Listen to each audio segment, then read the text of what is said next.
Welcome to Mechanics of Rest. There are few stranger facts about ordinary life than this.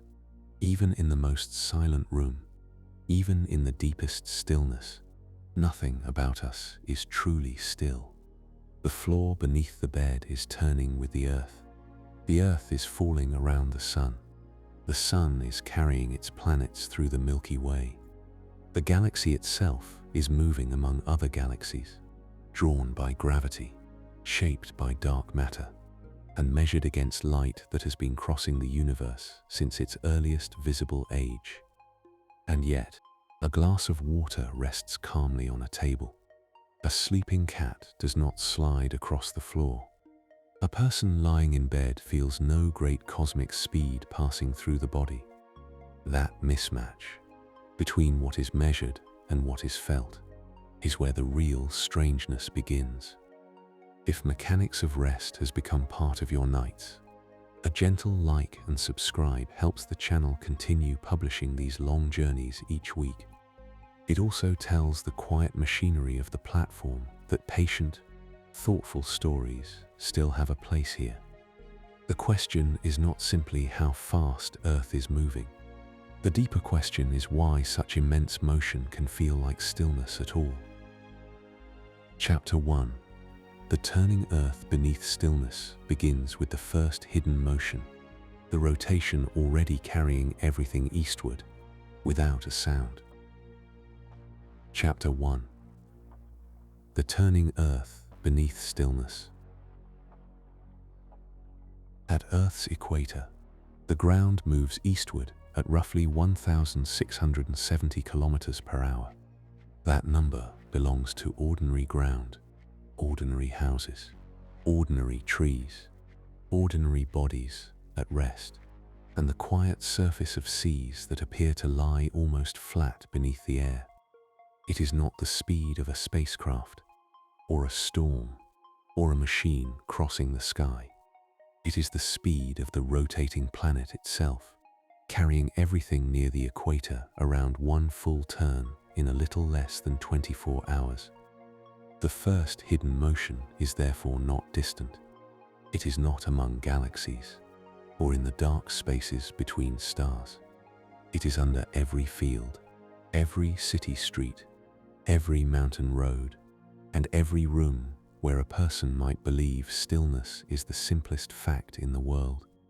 Earth turns from west to east, and because the land, the oceans, the lower atmosphere, and the objects resting on the surface all share that turning, the motion does not arrive as a rushing pressure.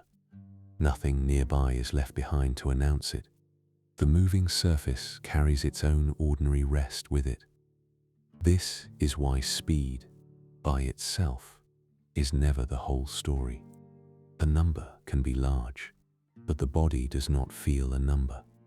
It feels changes in pressure, changes in direction, vibration, imbalance, friction, and the tug of acceleration.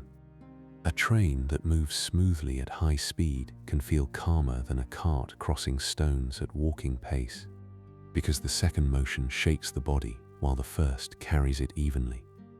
Earth's rotation is far larger than any railway speed, but it is shared so completely by the immediate world that the senses have little to seize. A person standing at the equator traces the widest possible circle around Earth's axis. Farther north or south, the circle becomes smaller, even though the planet still completes one rotation in the same time. At the poles, rotation remains real, but the surface no longer sweeps through a broad eastward circle in the same way. It turns around the axis almost in place. This means that rotational speed across Earth's surface depends on latitude. The planet does not carry every place eastward at the same linear speed, because every place does not sit on the same sized ring around the axis. The difference is quiet enough to vanish from daily thought, but it is not absent from physics. Air moving across a rotating planet does not behave as it would on a motionless sphere. Large winds curve, Ocean currents are bent from the paths they might otherwise take.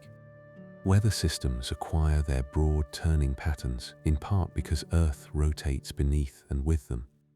The Coriolis effect, often treated as an exotic detail of meteorology, is one of the surface signatures of this shared planetary motion. Still, the rotating Earth had to be made visible.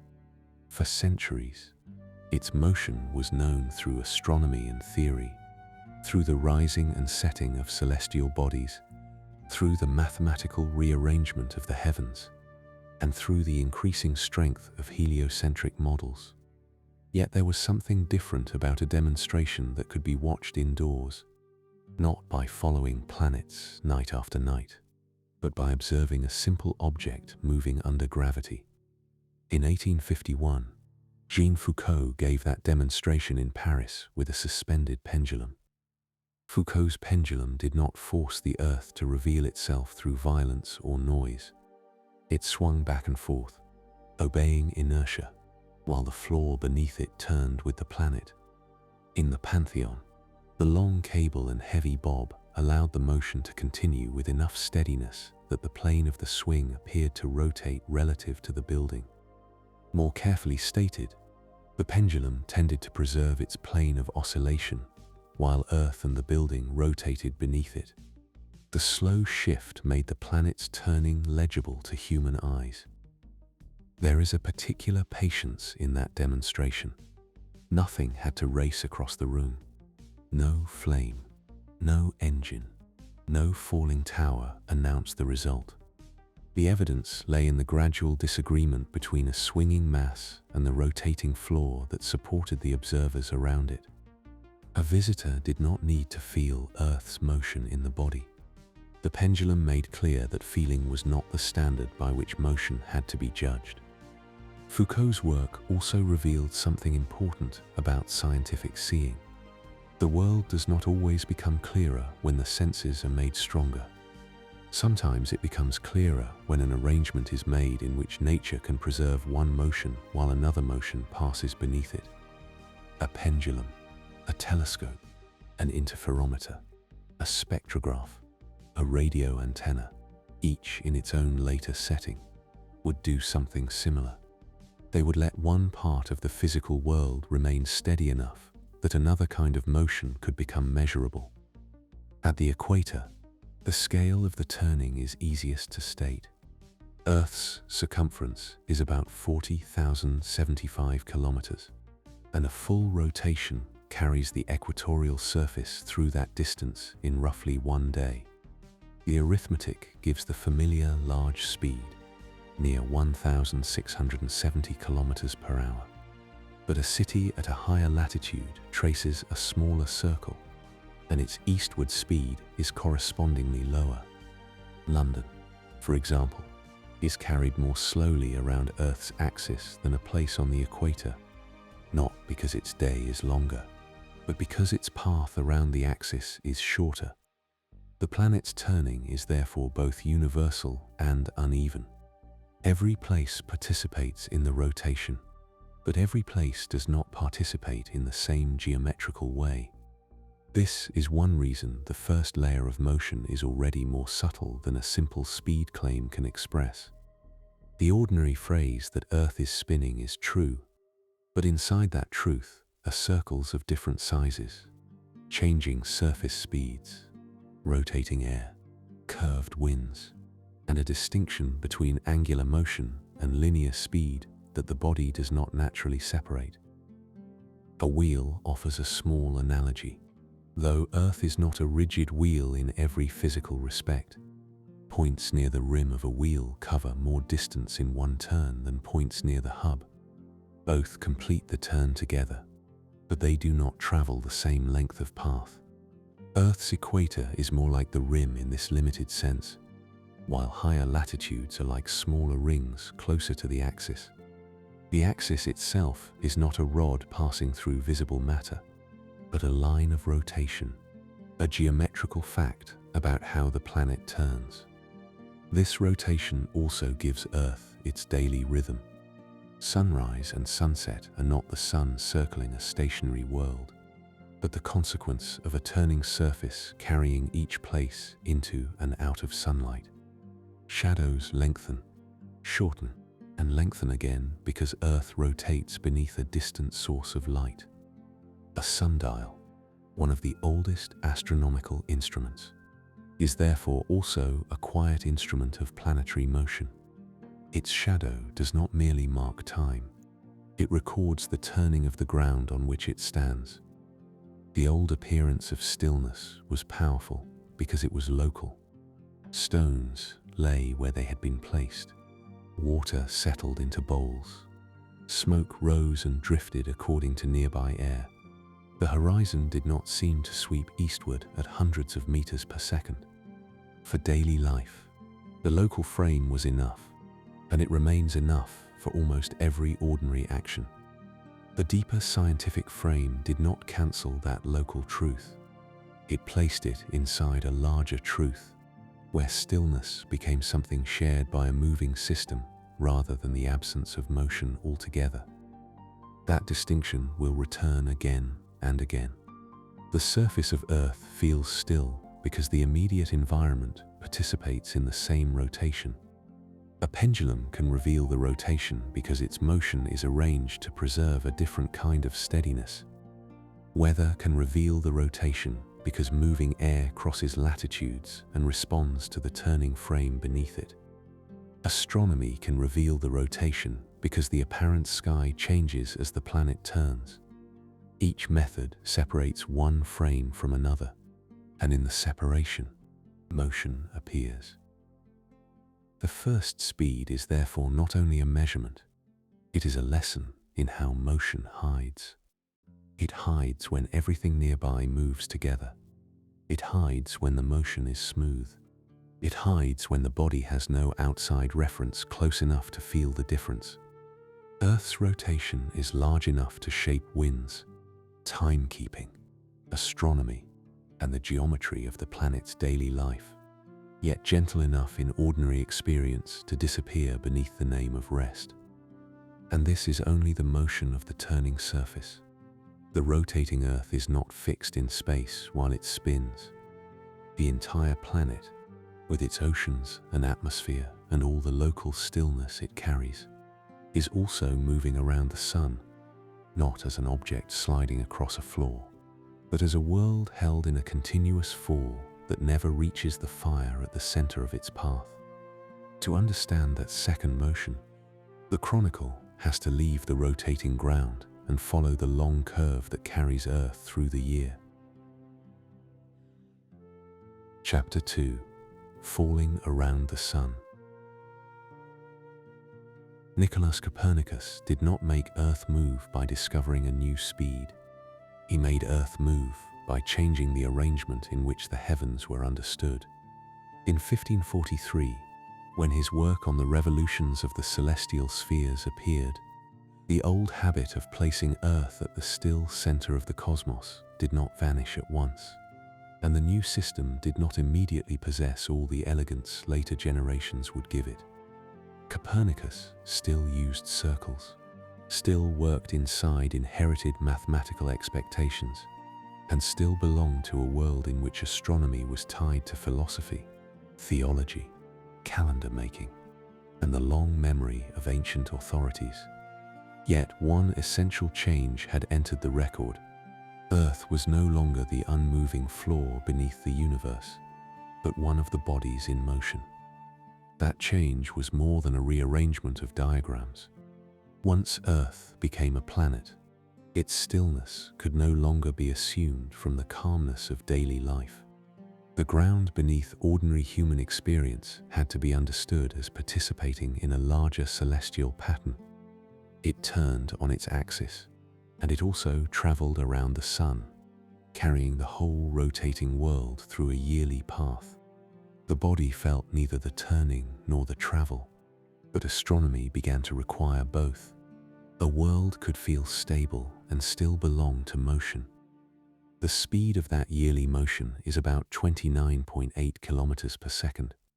In the space of 1 minute, Earth moves roughly 1,788 kilometers along its orbit. In an hour, It moves more than 100,000 kilometers. These numbers describe the planet's motion relative to the Sun, and they matter only because the Sun has been chosen as the frame. They are not a universal speed written onto Earth in isolation. They are the speed of Earth in its solar orbit, and the phrase already contains the reference frame that gives the number meaning. For a listener used to surface motion, this can seem difficult to place. A vehicle moving through air pushes against it, shakes, resists, and announces itself through noise and pressure. Earth's orbital motion has none of that local feeling. The planet is not driving through a stationary atmosphere, because the atmosphere is gravitationally held and carried with the planet. Nor is Earth crossing a floor of space that produces friction in the ordinary sense. The world, its oceans, its air, and everything resting on its surface share the path together. The older model, with Earth fixed and the heavens turning around it, had the advantage of agreeing with sensation. The ground felt still. The sun appeared to cross the sky. The stars appeared to wheel overhead. To replace that arrangement required more than the courage to say that appearances were incomplete. It required a mathematical system strong enough to preserve the observed motions of planets while assigning the movement to Earth as well. Copernicus gave one version of that system, but the motions themselves still retained a circular elegance that nature did not quite obey. The difficulty lay especially with Mars. To ancient and early modern observers, Mars sometimes appeared to slow, pause, and move backward against the background stars before continuing its usual eastward progress. This retrograde motion could be explained in geocentric astronomy through layered circles, and Copernicus could explain it differently by letting Earth overtake Mars in their separate paths around the Sun. Yet the detailed positions still demanded care. The sky did not reward a beautiful model simply because it was beautiful. It had to fit the measurements.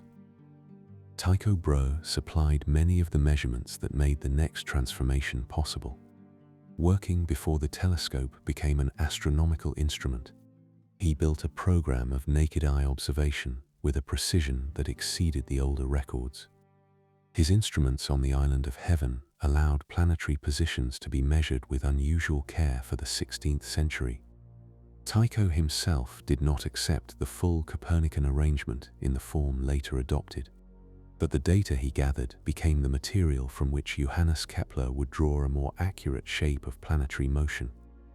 Kepler inherited the problem of Mars with an intensity that suited it. He did not merely glance at Tycho's observations and confirm a preferred scheme. He labored through discrepancies that were small in appearance and large in consequence.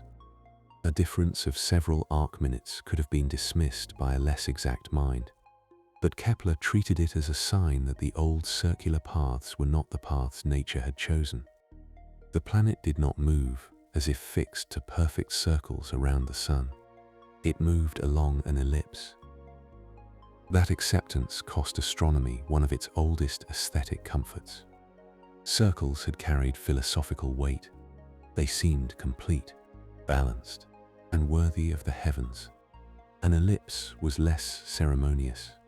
It had two foci, not one center, and the Sun occupied one focus rather than the geometric middle of the orbit. In 1609, Kepler published the first two of his planetary laws, including the elliptical shape of orbits and the changing speed of a planet along its path. Earth's motion around the Sun was no longer only a claim that Earth traveled. It had become a more precise statement about the curve it followed and the varying pace of planetary motion. There is a quiet importance in that loss of circular perfection. Science did not make the heavens smaller by giving up the circle. It made them more faithful to measurement. The year was no longer a smooth symbolic loop imposed upon the sky, but the consequence of a planet following a real orbital path under a real relation to the Sun. The calendar remained familiar. Seasons continued to arrive. and the sun still rose into ordinary mornings. But beneath those appearances, the geometry had changed. Earth was not being carried around by an ancient image of perfection. It was moving according to a measurable relation. Isaac Newton gave that relation its great physical form. In 1687, the Principia described a universe in which the same kind of gravitational attraction that drew a falling object toward Earth also helped govern the motions of the moon and planets. Kepler's laws could then be understood not only as patterns in astronomical data, but as consequences of a deeper mechanics. Planets moved forward by inertia and were continually drawn by gravity. Their paths curved because their motion and the sun's attraction remained bound together. Earth's orbit can be described, in this sense, as a continuous falling around the sun. The phrase can sound strange if falling is understood only as dropping straight downward. In orbital motion, Earth is always moving forward, and gravity is always bending the path inward. If the planet had no sideways motion, it would fall toward the sun. If the sun's gravity did not act, Earth would continue along a straighter path. The orbit exists because neither condition acts alone.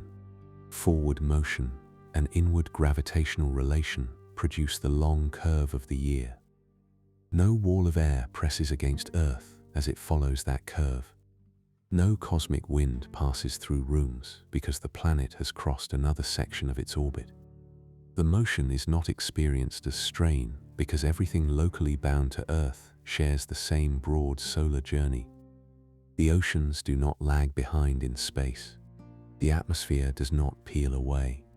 Buildings, trees, animals, clouds, and the rotating crust all accompany the planet, held in the same gravitational system.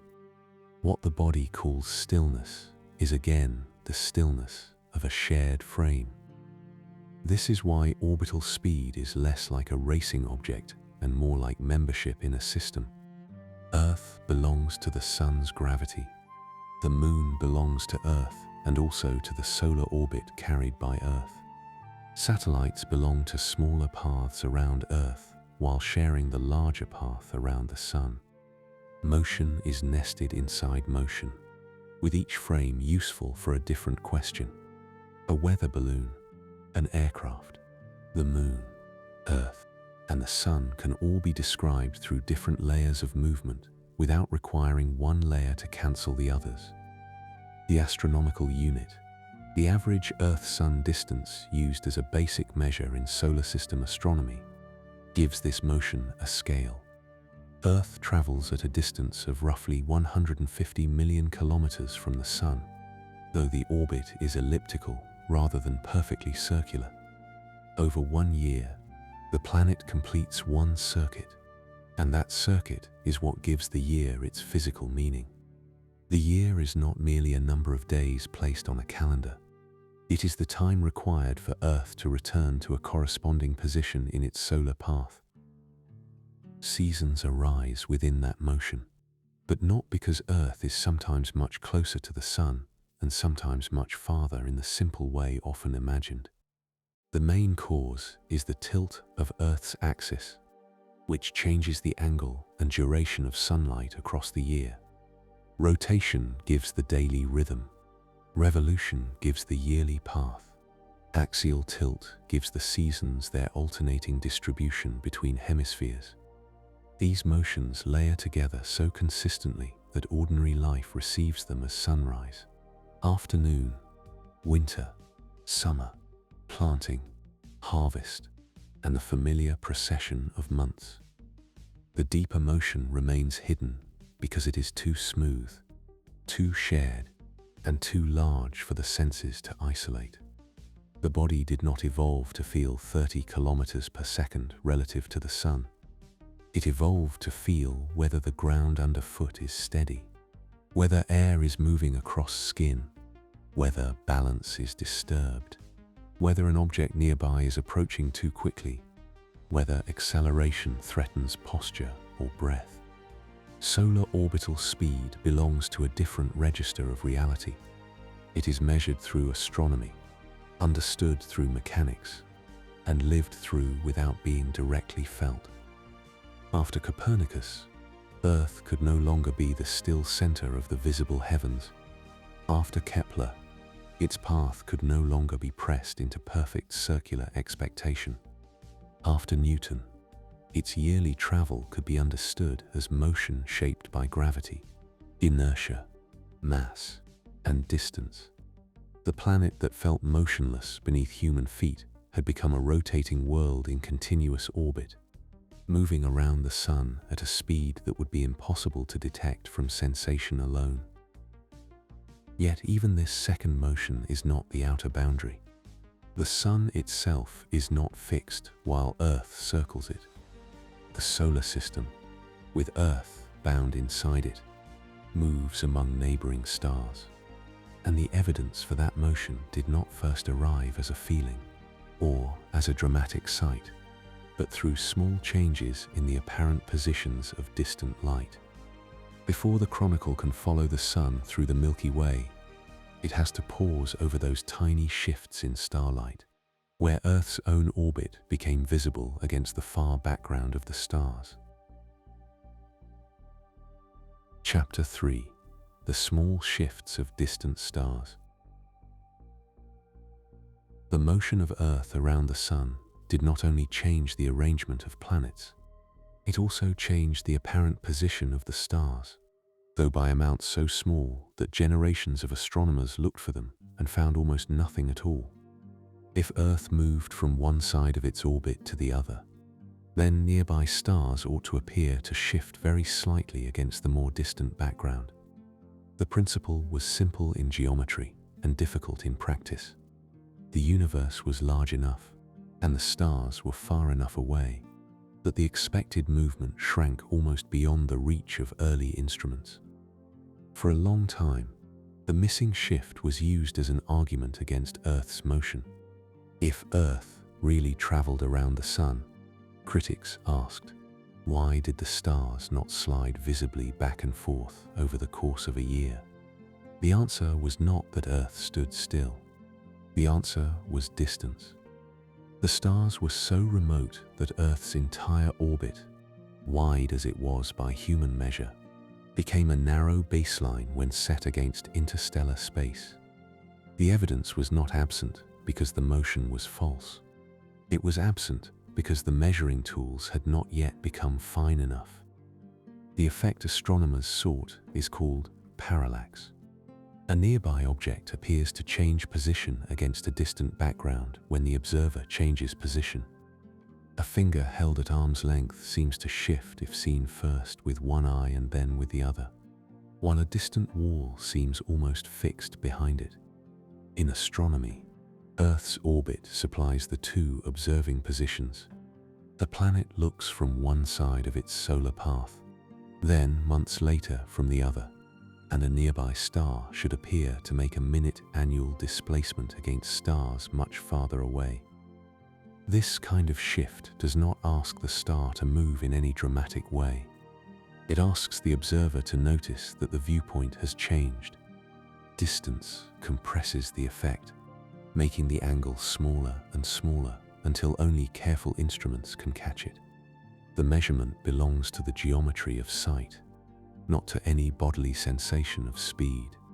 Earth may be moving around the sun at about 29.8 kilometers per second, but the proof from parallax appears not as a rush, not as pressure, and not as sound. It appears as a tiny angle in a star's recorded position. Before parallax was measured, another small displacement of starlight entered astronomy through the work of James Bradley. In 1728, Bradley described stellar aberration, an apparent shift in the observed positions of stars caused by the combination of the finite speed of light and Earth's own motion in orbit. He had been studying the positions of stars with great care, partly within the long search for parallax, when a different pattern appeared. The stars were not shifting in quite the way annual parallax required. They were tracing a displacement linked to the direction of Earth's orbital motion. Bradley's insight was delicate. Light does not arrive instantaneously, and Earth is not motionless while the light is being received.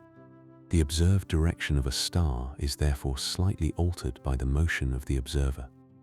The effect is often compared, in simple explanation, to rain appearing to slant toward a moving person, though the physical details are not identical. What matters is the relation between incoming light and a moving receiver. The telescope, carried with Earth along its orbit, did not look from an absolutely fixed platform. It was part of the moving system it measured. The scale of the aberration was small, but it was not meaningless. It gave astronomers evidence that Earth's orbital motion had observable consequences in the apparent positions of stars. The discovery did not supply the stellar distances that parallax would later provide, but it strengthened the moving Earth framework in a different way. Here was a displacement of starlight that made sense because Earth was moving. The planet's speed around the Sun had left a geometrical trace in observation. There is a quiet reversal in this history. Human beings could not feel the Earth moving, and for ordinary life there was no need to feel it. But light, arriving from far beyond the solar system, carried enough precision in its direction that Earth's motion could be inferred from a slight change in apparent angle. The body remained still in its own local frame. The telescope, if built and used carefully enough, registered the frame's motion through the sky. Bradley's result did not end the search for parallax. Stellar aberration and stellar parallax are different effects, though both depend on Earth not being still. Aberration arises from the relation between Earth's motion and the finite speed of incoming light. Parallax arises from Earth's changing position in space and the geometry of observing a nearby star from different points in the orbit. One showed that the moving observer altered the apparent direction of starlight. The other promised something even more direct, a way to measure the distance to the stars. That promise took more than a century after Bradley to fulfill. The angles involved were extraordinarily small. Astronomers speak of arcseconds, where 1 degree is divided into 60 arc minutes, and each arc minute into 60 arc seconds. A single arc second is a tiny fraction of a degree, and the parallax of even the nearest stars is less than 1 arc second. The sky, which appears broad and open to ordinary sight, becomes in this work a surface of minute distinctions. Measurement had to become patient enough for the universe's scale. Friedrich Bessel made the decisive measurement in 1838 with the star 61 Cygni. This star was a good candidate because it had a large proper motion, meaning it shifted noticeably across the sky over years compared with many other stars. That proper motion suggested it might be relatively nearby. Bessel used a heliometer, an instrument designed to measure small angular separations with high precision, and detected the annual parallax of 61 Cygni. The value was less than a third of an arcsecond, but it was enough. With that measurement, the stars ceased to be only lights on a distant sphere. They became objects at measurable distances, placed in a depth that could be entered by geometry. The Earth's orbit served as the baseline, and the tiny annual displacement of a nearby star allowed its distance to be estimated. The numbers were large beyond ordinary comparison, but the method was clear. A moving Earth had become a measuring instrument. Bessel's work did not stand alone for long. Around the same period, Thomas Henderson measured the distance to Alpha Centauri, and Friedrich Georg Wilhelm von Struve measured Vega. The success of stellar parallax opened a new era in astronomy because distance is one of the great keys to physical interpretation. A star's apparent brightness means little until its distance is known.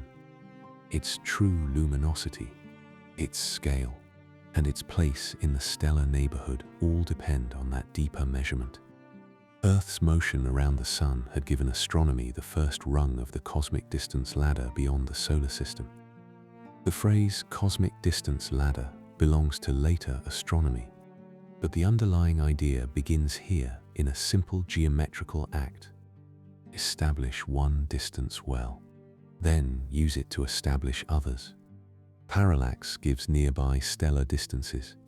Nearby distances help calibrate stellar brightness. Calibrated stars help interpret more distant clusters and galaxies.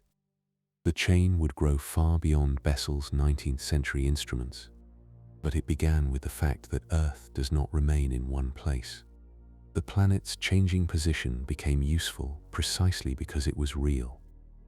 The same Earth that feels still beneath a human body is therefore doing two kinds of work at once. It provides local stability for life, buildings, instruments, and ordinary perception. It also carries those instruments through a solar orbit wide enough to let nearby stars shift against the deeper background. Stillness and motion are not enemies in this story. Local stillness makes careful measurement possible, while orbital motion gives the measurement its baseline. The scales involved are difficult to hold together. Earth's orbit, with a radius of roughly 150 million kilometers, is vast by the standards of travel, history, and human engineering. Yet, against even a nearby star, that same orbit is small enough that the measured angle is less than 1 arcsecond. A large motion in the solar system becomes a fine measuring step in interstellar space.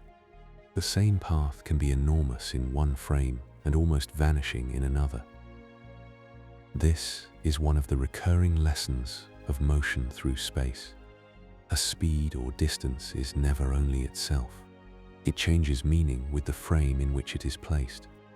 Earth's orbital motion is rapid relative to the Sun, broad enough to measure nearby stars, and yet small compared with the distances between stars. The number remains true, but the feeling of the number changes as the scale widens. Science keeps the number steady while allowing its meaning to deepen. The tiny shifts of starlight also prepared astronomy for the next question.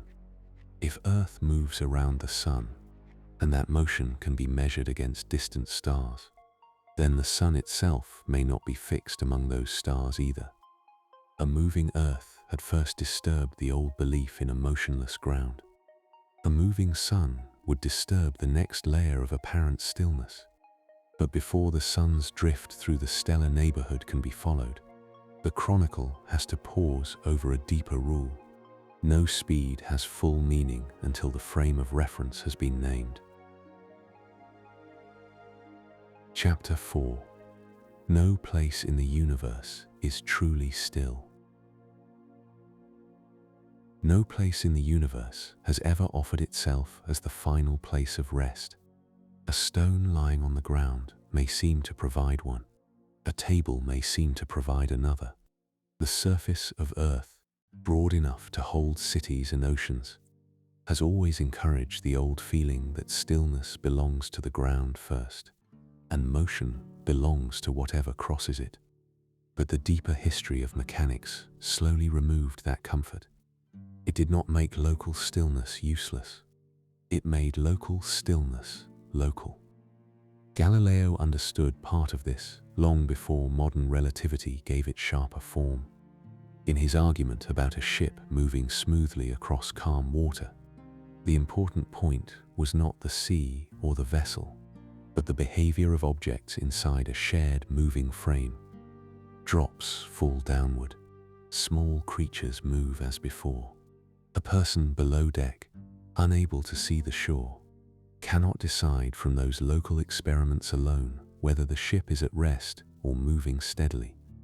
Smooth motion, when shared by the whole system, hides inside its own order. That argument changed the meaning of ordinary evidence. It suggested that stillness could not be proven merely by the absence of disturbance. The body might feel no motion because the body, the room, the air in the room, and the instruments nearby all belong to the same moving frame. A cup remains on a table, not because the universe has certified the table as motionless, but because cup and table share the relevant motion closely enough that no local sliding appears. The first lesson of the turning Earth returned in a more general form. Newton gave motion a powerful mathematical language. In the Principia of 1687, he described laws that made it possible to calculate forces, accelerations, orbits, and falling bodies with a reach no earlier mechanics had possessed. His laws worked with reference frames, especially frames in which bodies at rest remain at rest and bodies in uniform motion continue uniformly unless acted on by forces. These inertial frames became one of the great tools of physics. They allowed motion to be handled cleanly without requiring every calculation to begin from the surface of Earth. Still, Newton also kept a place for absolute space in his thinking. He believed there was a deeper distinction between true motion and merely relative motion, even if the practical mathematics often used relative descriptions. His famous bucket argument, in which rotating water climbs the sides of a spinning bucket, was meant to show that rotation could not be reduced entirely to relations among nearby objects. The surface of the water seemed to register rotation against something larger than the bucket itself. The question of what that something was would remain open for a long time.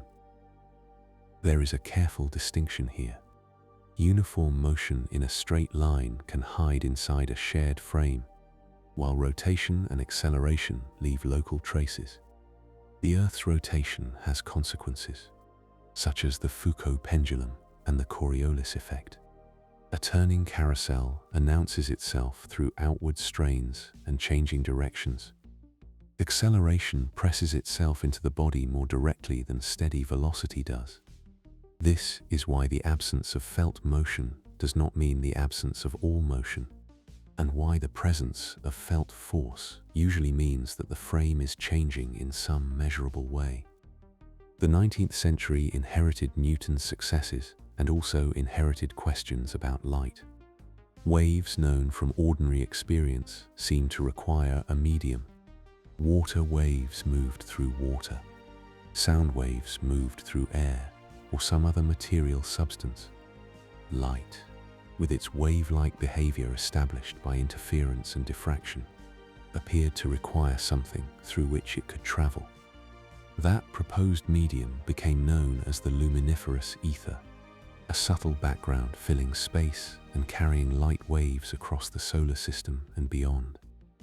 If the ether existed, Earth should move through it. Since Earth orbited the Sun at nearly 30 kilometers per second, its motion through this medium ought to create an ether wind, not a wind felt on skin, but a directional difference in the measured speed of light. Light traveling along Earth's motion might be expected to behave slightly differently from light traveling across it. The effect would be small, but 19th century experimental physics had become increasingly skilled at measuring small differences. The old question of motion had found a new instrument. In 1887, Albert A. Michelson and Edward W. Morley carried out the most famous version of this test in Cleveland. Their interferometer divided a beam of light into two paths at right angles, sent the beams out and back along carefully arranged arms, and then recombined them to look for a shift in the interference pattern. If Earth's motion through the ether changed the travel time of light along one path compared with the other, rotating the apparatus should reveal that difference. The instrument was designed to let light compare directions more delicately than human sensation ever could.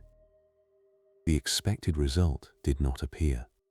Michelson and Morley did not find the ether wind their experiment was meant to detect. The null result did not immediately create special relativity by itself, and the history between the experiment and Einstein is richer than a simple tale of one failed test and one new theory. Hendrik Lawrence and George Fitzgerald proposed contractions that could explain why the expected shift disappeared. Henri Poincaré developed important ideas about relativity and the synchronization of clocks. Physics did not turn in a single instant, but the ground beneath the ether had begun to loosen. Einstein's 1905 paper on special relativity changed the structure of the question. Instead of preserving the ether and explaining away the missing wind, Einstein began from two principles. The laws of physics are the same in all inertial frames, and the speed of light in vacuum is the same for all inertial observers. With those principles, absolute rest was no longer needed in the old way. Time and length themselves became frame-dependent, not as illusions, but as measured features of how nature preserves the constancy of light. The result was not that motion became unreal. Motion became more carefully relational. Two observers moving uniformly relative to one another could each describe the other as moving. Each could use valid physical laws in their own inertial frame. There was no hidden universal platform from which one observer alone possessed the final truth of rest. The universe did not become chaotic because of this. It became more disciplined. Every statement about speed had to carry its frame with it. This discipline is often missed when large cosmic speeds are collected into a single chain. Earth rotates at one speed relative to its axis. It orbits at another speed relative to the Sun. The Sun moves at another speed relative to nearby stars. The galaxy rotates relative to its center and moves relative to larger structures. Each number can be useful. None of them is complete without the reference that gives it meaning. A speed without a frame is like a direction without a map. Inside a smoothly moving frame, the world can remain orderly. Coffee in a cup, air in a room, dust on a shelf, blood moving through veins, and pendulums hanging from ceilings all participate in the local frame unless some force or acceleration separates their motion. This is not a trick of perception. It is why laboratories can function on a rotating, orbiting planet. Physics does not require Earth to be absolutely still before experiments can mean anything. It requires the relevant frame, the relevant corrections, and the honesty to know which motions matter for the measurement being made. The corrections can be small or large depending on the question. For building a table, Earth's rotation can be ignored. For long-range artillery, atmospheric circulation, satellite orbits, or high-precision timekeeping, it cannot. For measuring the speed of light in an ordinary classroom demonstration, Earth's motion around the Sun may not enter the calculation in any direct practical way. For modern astronomy and spacecraft navigation, reference frames must be chosen with much greater care. The same planet can be treated as still for one purpose and moving for another, without contradiction, because the purpose defines the frame's usefulness. A quiet humility entered science through this development. The old desire for a final still place did not disappear because scientists stopped caring about precision. It disappeared because precision taught them to ask a better shaped question. Not, how fast are we moving in the absolute sense? Rather, how fast are we moving relative to Earth's axis, to the Sun, to nearby stars, to the Milky Way's center, to the cosmic microwave background, or to another carefully defined frame? The answer changes because the question changes. By the end of this turn in the chronicle, the first three motions have acquired a rule around them. Earth's surface turns. Earth follows its orbit. Earth's motion leaves small signatures in starlight. But none of these speeds floats freely in the universe. Each belongs to a frame, and each becomes meaningful only when that frame is named. With that rule in place, the next motion can be approached more carefully. The Sun itself. once treated as the center of Earth's yearly path, is also moving through its own stellar neighborhood. Chapter 5. The Sun's Drift Among Neighboring Stars. The Sun, once it had become the center of Earth's yearly motion, could easily have inherited the older feeling of stillness. Earth moved around it. The other known planets moved around it.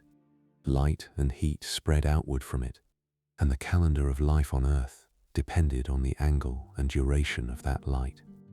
In the human scale of the solar system, the Sun seemed like the natural resting place of the arrangement, the bright fixed center around which the smaller motions could be organized.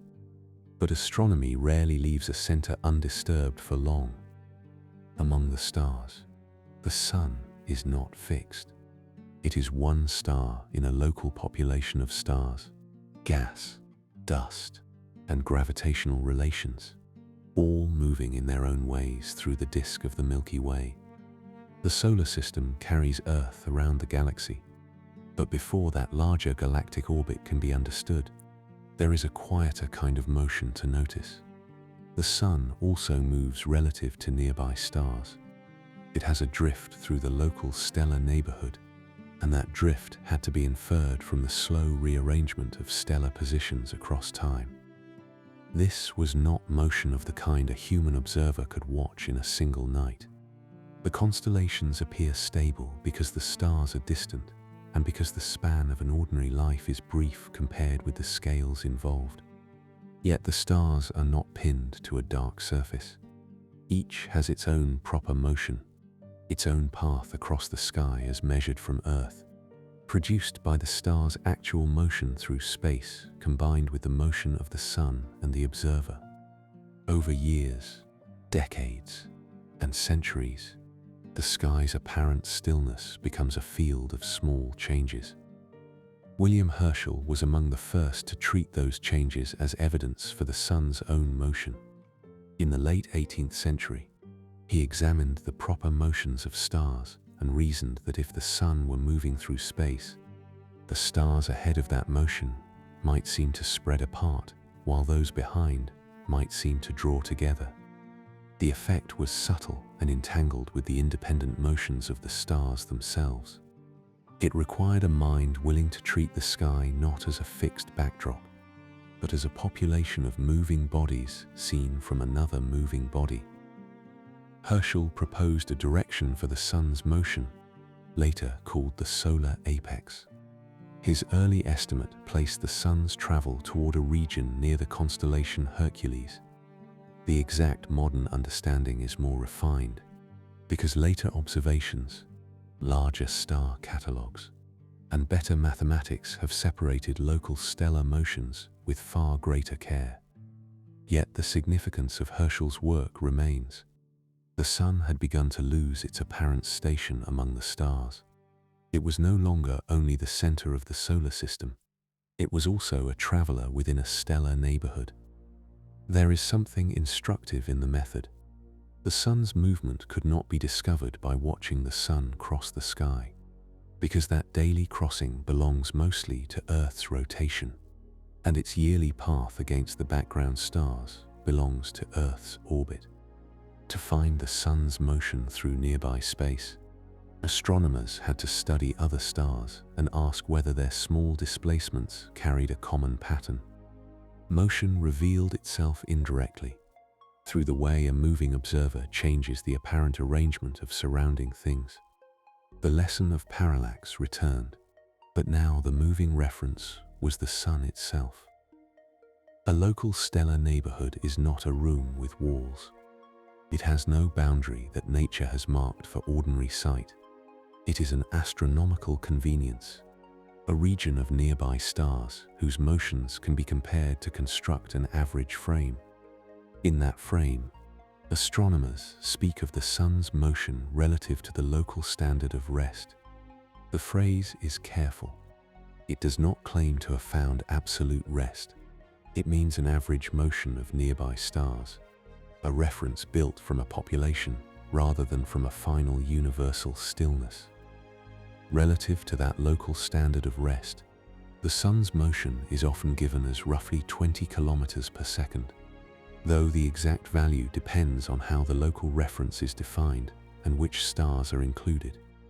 20 kilometers per second is far faster than any ordinary surface speed. Yet in stellar space it produces no visible streaking, no rushing scenery, no direct bodily sensation. The solar system carries Earth through the local stellar environment with the same smoothness that allowed Earth's rotation and orbit to hide from daily feeling. The motion is large, and the experience remains calm. The stars themselves complicate the picture because they are not fixed markers. Some nearby stars move faster than the sun relative to the local average. Some move more slowly. Some approach, some recede, and some slide across the line of sight with proper motions that, over long spans, noticeably alter their apparent positions.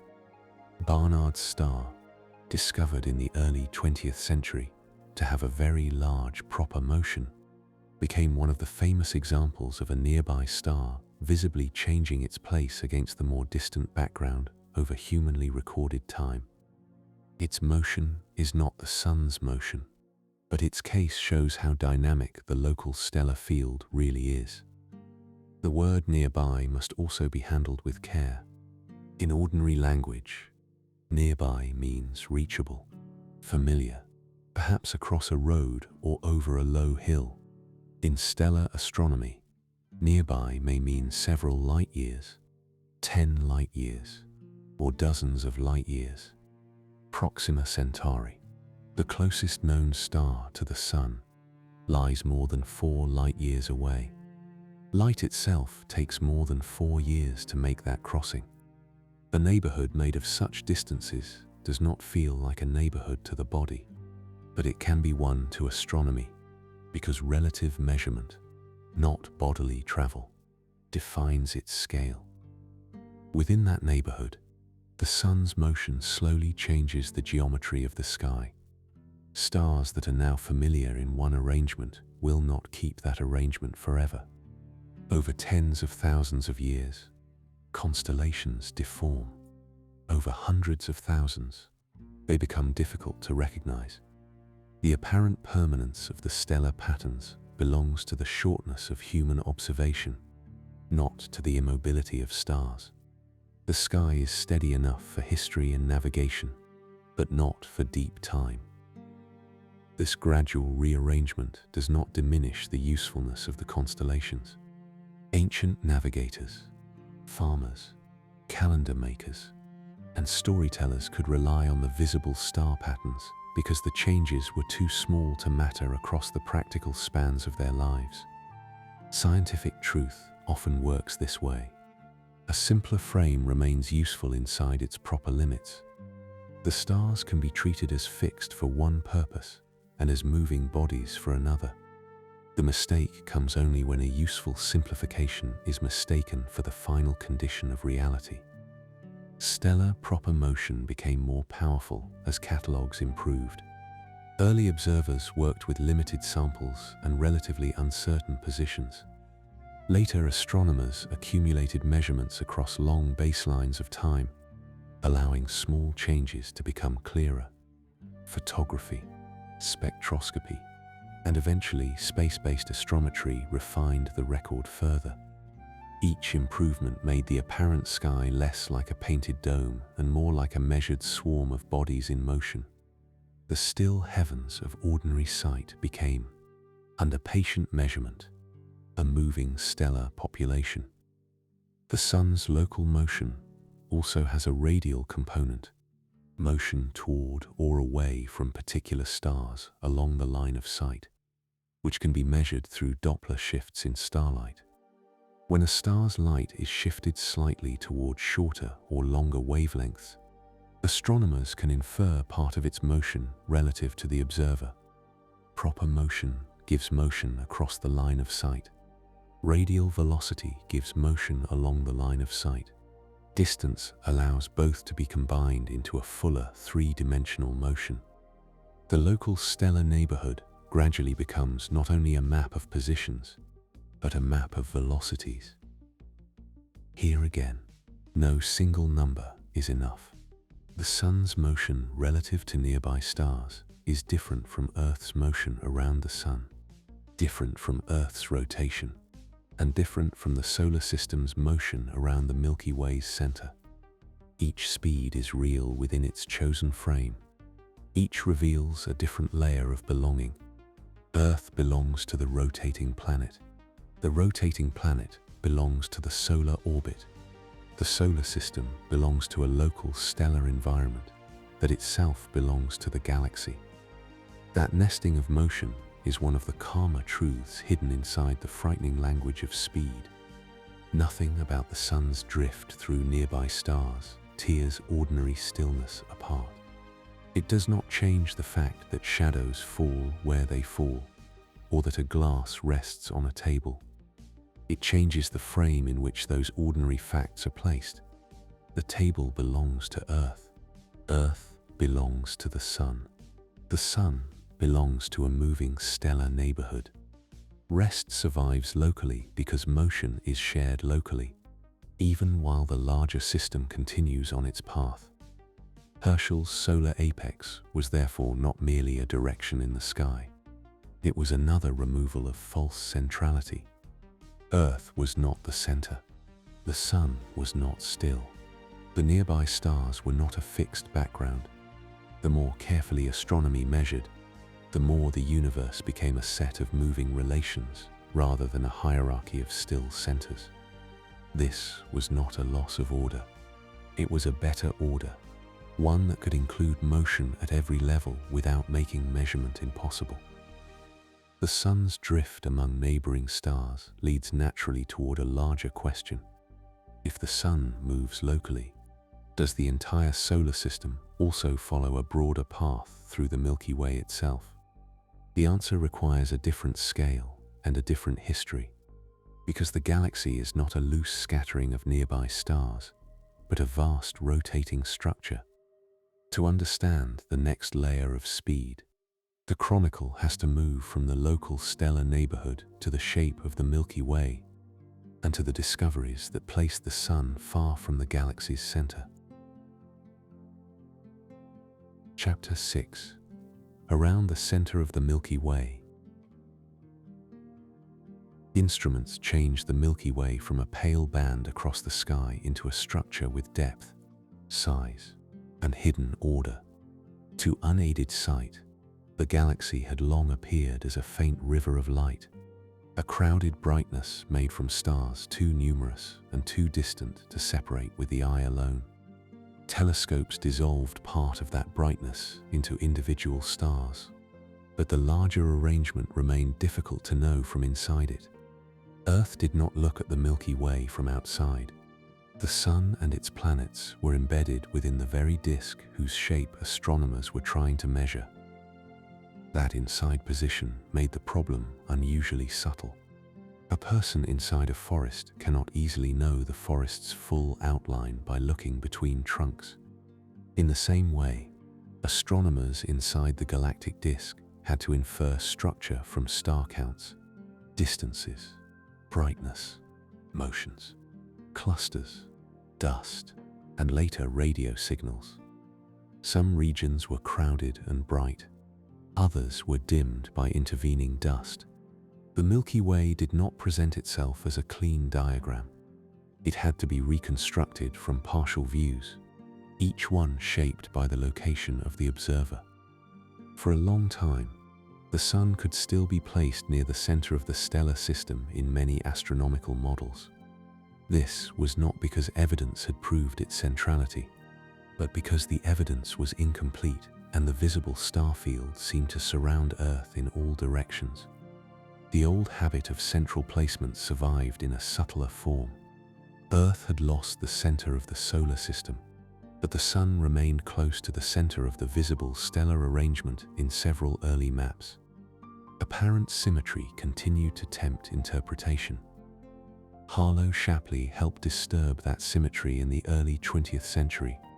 His work focused on globular clusters, dense, ancient systems of stars that orbit the Milky Way in a broad halo rather than lying only in the thin disk. These clusters were useful because they were not spread evenly around the Sun. Their distribution appeared concentrated toward the direction of Sagittarius. By estimating their distances, Shapley argued that the center of the Milky Way lay far away in that direction, and that the Sun occupied an off-center position. The method was not perfect in every detail, and later measurements refined the scale. Interstellar dust had complicated distance estimates, and the size of the galaxy, as Shapley described it, required correction. Yet the conceptual movement was lasting. The Sun had been displaced from the galactic center. The solar system was not sitting near the middle of the Milky Way's full structure. It belonged to the disk at a great distance from the central region, one star system among many, moving within a galaxy much larger than the older visible star counts had suggested. There is a quiet continuity in these displacements. Earth moved from the center of the cosmos to a planet in orbit.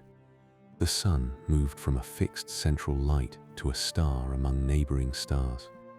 Now the Sun's location in the galaxy also lost its privileged simplicity. Each change did not make human observation worthless. It explained why human observation had seemed central in the first place. To see from inside a system is to mistake the local arrangement for the whole, unless measurement finds a way outward. Globular clusters gave one such way outward.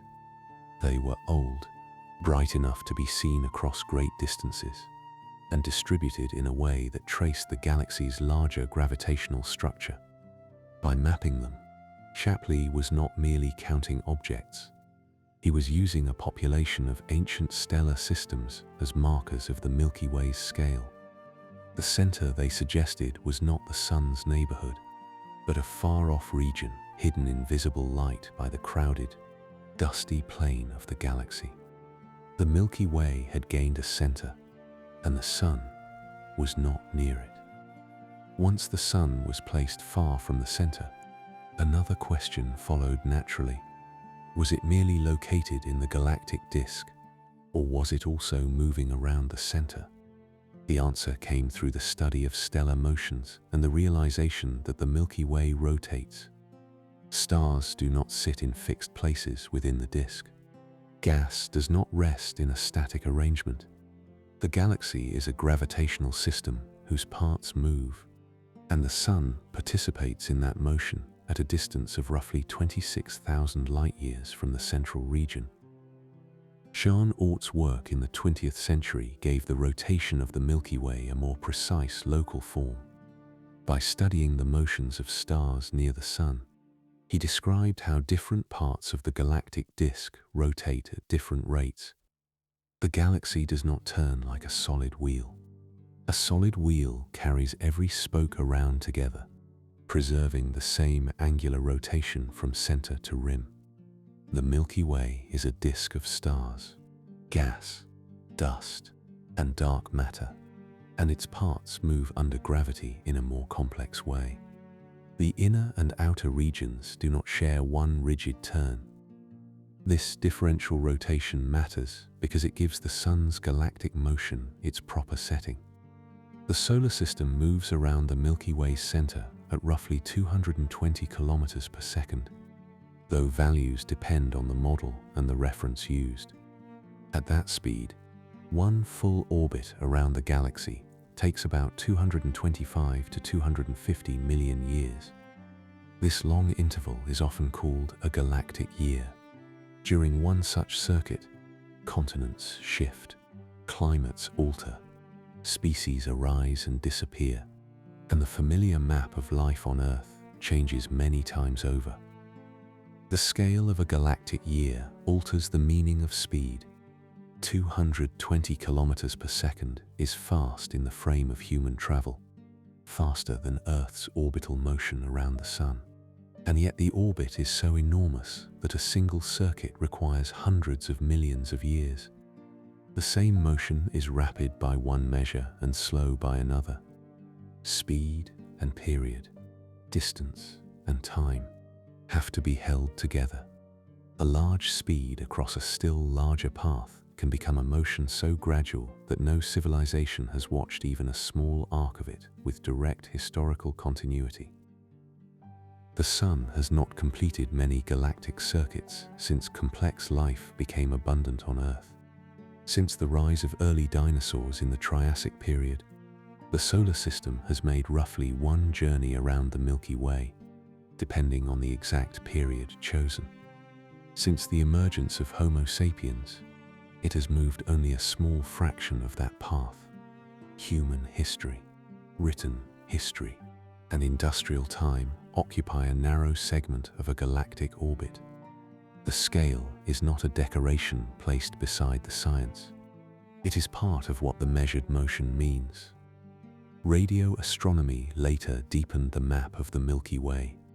Visible light struggles to pass through the dust that lies in the galactic plane, but radio waves from neutral hydrogen can cross regions that optical telescopes cannot easily penetrate.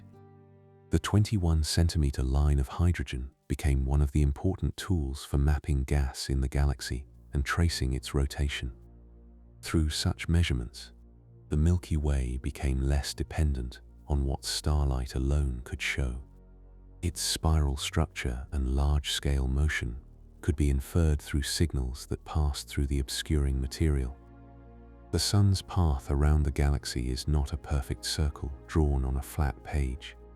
It has vertical motion relative to the galactic plane and responds to the gravitational structure of the disk.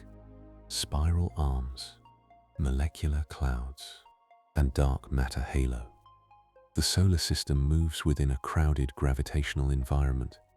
Though crowded here must be understood in astronomical terms, where even neighboring stars remain separated by light years. The motion is orderly enough to calculate, but not simple enough to reduce to a neat line. The galaxy is a living gravitational arrangement, not a mechanical diagram. Still, the local experience remains unchanged in the ordinary sense. The Earth does not feel dragged around the Milky Way. The oceans do not tilt toward the galactic center. The air does not stream backward against the direction of the Sun's orbit. Everything bound to the solar system shares this galactic motion, just as everything bound to Earth shares rotation and solar orbit. Once again, speed hides because it is shared, smooth, and framed within a larger gravitational system. There is an additional subtlety. The solar system's galactic motion is measured relative to the Milky Way's center or to local standards constructed from nearby material and models of the galaxy. It is not a speed relative to absolute space. The number is meaningful because astronomers define the frame, the center of the galaxy, the local standard of rest, or another useful reference. The same rule from the previous chapter persists at larger scale. Motion becomes scientific when its reference is named. The path around the Milky Way also gives the Sun a history deeper than the calendar of Earth's seasons. Every year on Earth marks one revolution around the Sun. Every galactic year marks one immense circuit through the Milky Way. These cycles are not synchronized in any humanly simple way, and the galaxy itself changes as the Sun moves through it. Spiral arms shift, stars are born in clouds and later disperse. Massive stars end their short lives, while smaller stars continue for billions of years. The Sun's path is part of this changing disk, not a route through an unchanging background. By placing the Sun far from the center and then measuring its motion around that center, astronomy added another layer to the answer of how fast everything is moving. The surface turns, the planet orbits, the Sun drifts among nearby stars. The solar system also circles the Milky Way on a path so large that the history of mammals occupies only a portion of one circuit. Yet the galaxy's rotation raised a further difficulty.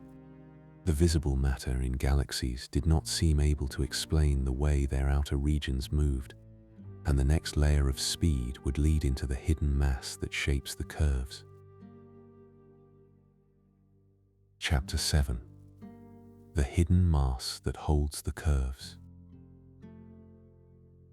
At the scale of a galaxy, speed begins to reveal the presence of things that cannot be seen directly.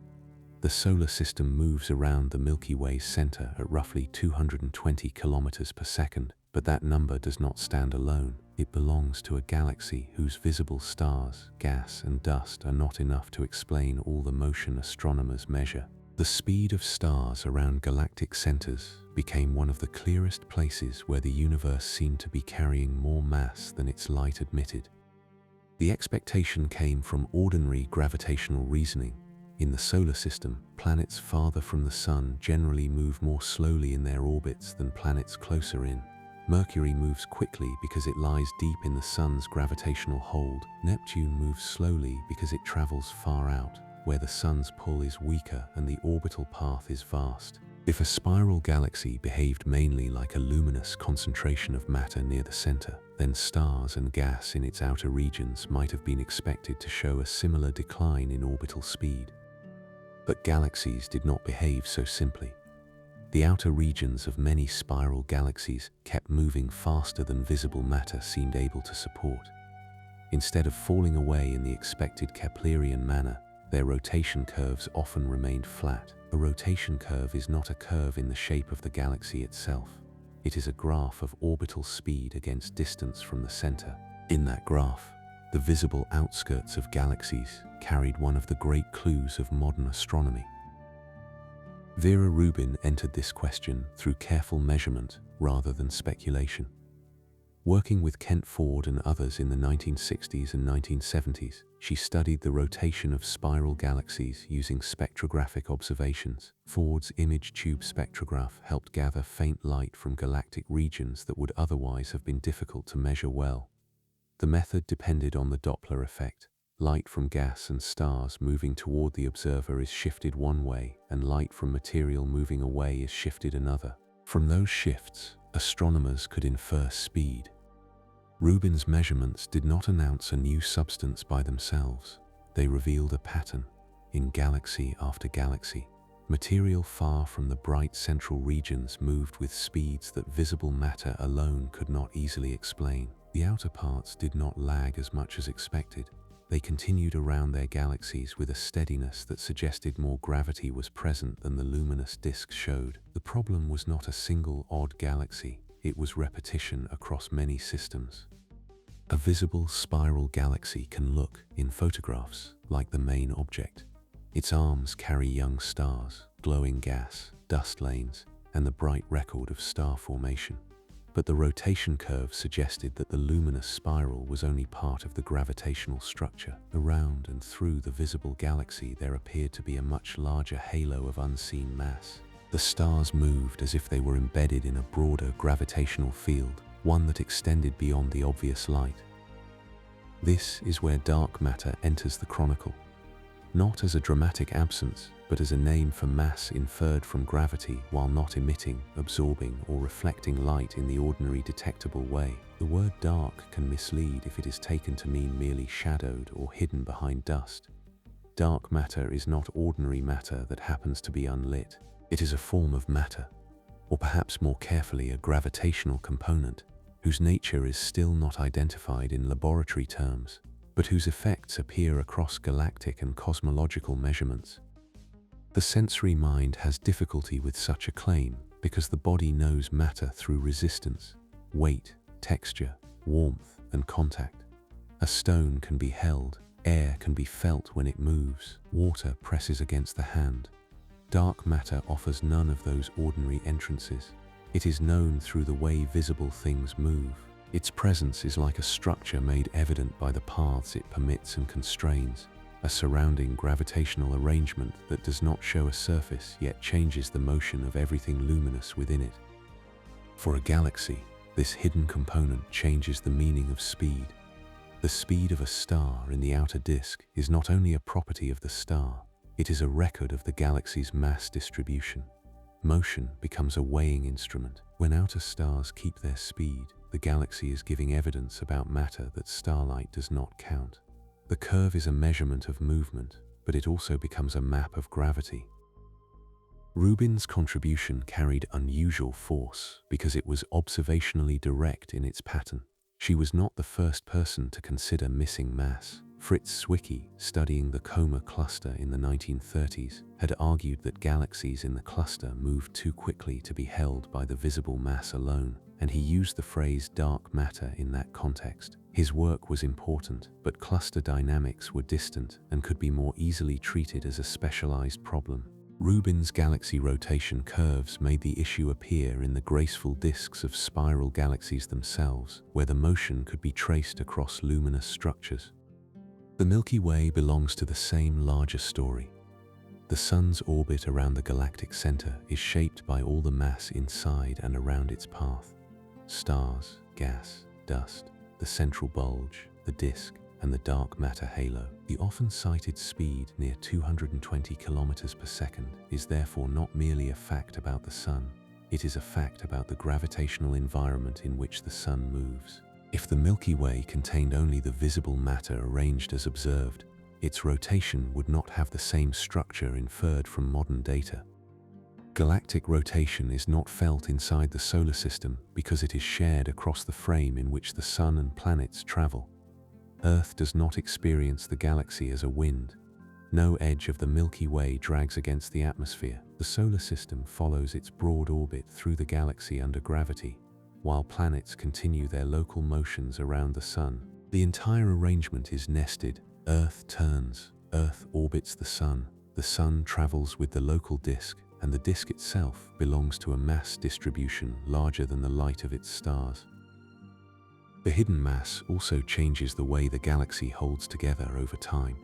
Spiral galaxies are not rigid wheels. Their arms are not permanent material spokes carrying the same stars forever. Stars and gas move through the disk, and spiral structure is better understood through density waves, star formation, and gravitational patterning than through a simple fixed design. Dark matter does not paint the spiral arms, but it helps shape the gravitational setting in which the disk rotates and persists. The visible form is only the brighter part of a larger system. There is a quiet caution here. Dark matter is strongly supported by many lines of astronomical and cosmological evidence, but its particle nature remains unknown. Rotation curves are one line, gravitational lensing is another, where mass bends the path of light from more distant objects. The cosmic microwave background and the formation of large-scale structure add further evidence. Together, they make dark matter a central part of current cosmology, even while experiments continue to search for what it is made of. Established evidence and open identity sit beside each other. This distinction matters for the tone of the science. It would be inaccurate to treat dark matter as a solved substance whose laboratory properties are known.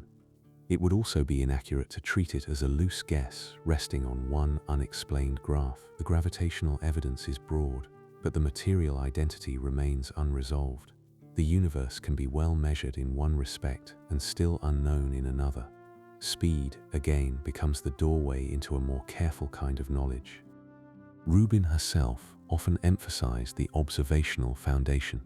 The galaxies were measured, their rotation curves were drawn, and the mismatch with visible mass persisted. In that persistence lay the strength of the discovery. A galaxy did not have to explain itself in ordinary language. It only had to keep moving as it moved. The outer stars carried the evidence in their velocities, and the instruments recorded what the eye alone could never have separated. The strange calmness of galactic motion remains. The Sun moves around the Milky Way at a speed that, in a human frame, would seem almost impossible to inhabit. Yet the planets remain in their paths. Earth keeps its year. The Moon continues around Earth. The surface beneath ordinary life keeps turning through days and nights. The reason is not that the greater motion is unreal. It is that local systems are gravitationally bound and carried within larger systems, and each level of motion has its own frame in which stability can appear. Dark matter, therefore, does not merely add mystery to the galaxy, it adds mass to the meaning of motion.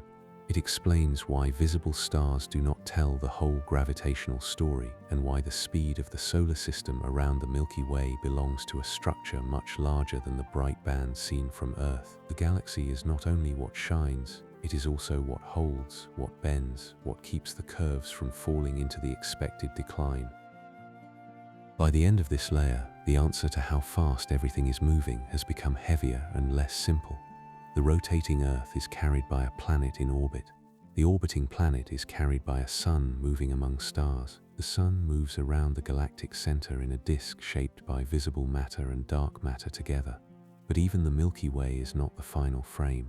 Beyond the galaxy, distances themselves begin to change, and the next motion is not merely motion through space, but the widening of space between galaxies. Chapter 8. When space itself increases the distance. In 1912, Vestos Slipher began measuring the light from spiral nebulae at Lowell Observatory in Arizona, using a spectrograph attached to a telescope and exposures that could last many hours. At the time, the nature of those spiral nebulae was still unsettled. Some astronomers treated them as objects inside the Milky Way, while others suspected they might be separate stellar systems far beyond it. Slipher's work did not settle that question by itself, but it gave astronomy one of the measurements that would later change the scale of the universe. Many of the nebulae showed light shifted toward longer wavelengths, as if they were receding at high speeds. The word receding must be handled carefully here. In ordinary life, an object recedes by moving away through space. A cart rolls down a road, a ship passes from a harbor, a bird crosses a field of air. The object travels through a surrounding setting that is treated as already there. But the distant galaxies of cosmology would eventually require a more careful idea. Their increasing separation was not simply a matter of galaxies flying through a fixed emptiness. At large scales, the space between unbound galaxies is itself part of the change. Slipher's measurements were made before that interpretation had matured. He was working with spectra, with the spreading of light into its wavelengths, and with the small displacements of spectral lines that carried information about motion. When a source of light moves relative to an observer, its wavelengths can shift. Motion toward the observer compresses the wavelength toward the blue end of the spectrum. Motion away lengthens it toward the red. By measuring those shifts, astronomers could infer radial velocities, speeds along the line of sight. The spiral nebulae did not all behave alike, but many had redshifts, and some of those redshifts were large by the standards of stellar astronomy at the time. Slipher's result gave the nebulae a strange dynamical character. They were not merely faint patches of light, they carried velocities written into their spectra. The measurement still needed distances to become cosmology, but the motion had entered the record first. Distances came through another route. Edwin Hubble, working at Mount Wilson Observatory, used the great telescopes there to study Cepheid variable stars in nearby spiral nebulae. Cepheids mattered because Henrietta Swan Leavitt had found a relation between their periods and intrinsic brightness while studying variable stars in the Magellanic Clouds. Once a Cepheid's true brightness could be estimated from its period, its apparent brightness could help reveal its distance. Hubble's identification of Cepheids in Andromeda and other nebulae showed that these systems lay far outside the Milky Way. That discovery widened the universe before it explained the redshifts. The Milky Way was no longer the whole stellar system. Spiral nebulae became galaxies, immense systems of stars at distances far beyond the old galactic boundary. Slipher's redshifts, when placed beside Hubble's distances, then acquired a deeper pattern. The more distant galaxies tended, on average, to show greater redshifts. In 1929, Hubble published the distance redshift relation that would become one of the central observational foundations for the expanding universe. Georges Lemaitre had already given the idea a theoretical and cosmological form. In 1927, he described an expanding universe within the framework of general relativity and related distance to recession velocity. His work did not immediately become the common language of astronomy, but it later came to be recognized as one of the essential steps in understanding cosmic expansion. General relativity had made space-time dynamic enough for the universe as a whole to change. The galaxies and their redshifts gave that mathematical possibility a measured sky. Cosmic expansion is often spoken of as if galaxies were moving away from one another like fragments through space. That image can help at first, but it becomes misleading if held too firmly. In the modern view, for galaxies not gravitationally bound to one another, the distance between them can increase because the scale of space itself changes. The galaxies are not necessarily traveling through space at locally high speeds in the way a spacecraft travels through the solar system. Rather, the metric by which far distances are measured evolves over cosmic time.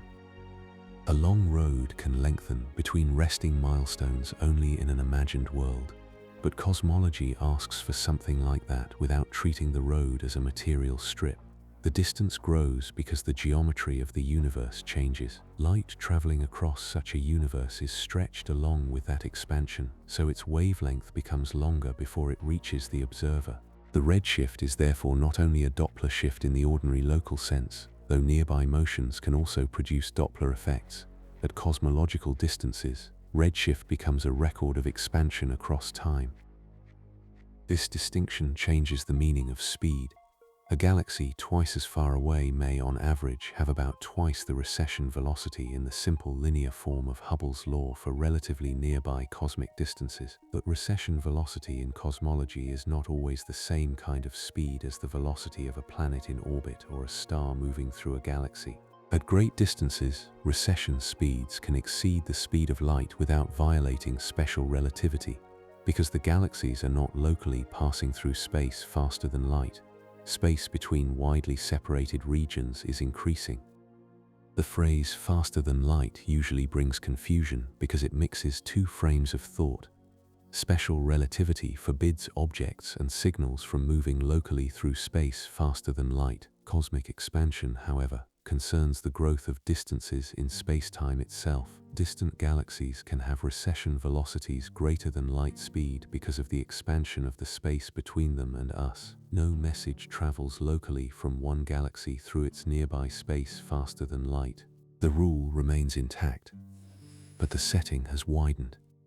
The Hubble constant gives a present-day rate for this expansion, relating distance to recession velocity. Its exact value has been the subject of careful modern measurement and some current tension between methods, including those based on the cosmic microwave background and those based on distance ladder observations. For the purposes of the Chronicle, what matters is the role of the constant rather than a single final number.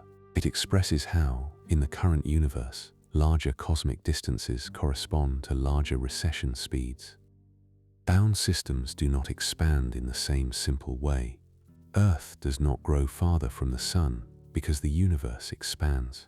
The solar system is held together by gravity. The Milky Way is held together by gravity and dark matter.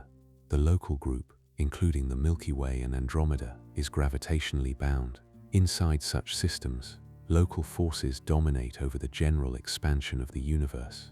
Expansion becomes significant on scales where galaxies are not bound tightly enough to resist the large-scale change in distance.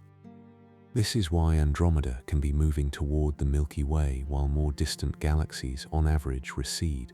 Local gravity and cosmic expansion are not the same layer of motion. One can overcome the other inside a bound region. The Milky Way and Andromeda belong to the local group, and their mutual gravitational relation matters more than the general expansion between them. Far beyond such bound systems, the large-scale pattern of recession becomes clearer. The universe does not behave like one simple explosion from a center. It behaves like an expanding space-time with local gravitational structures inside it. There is no central galaxy from which all others are fleeing.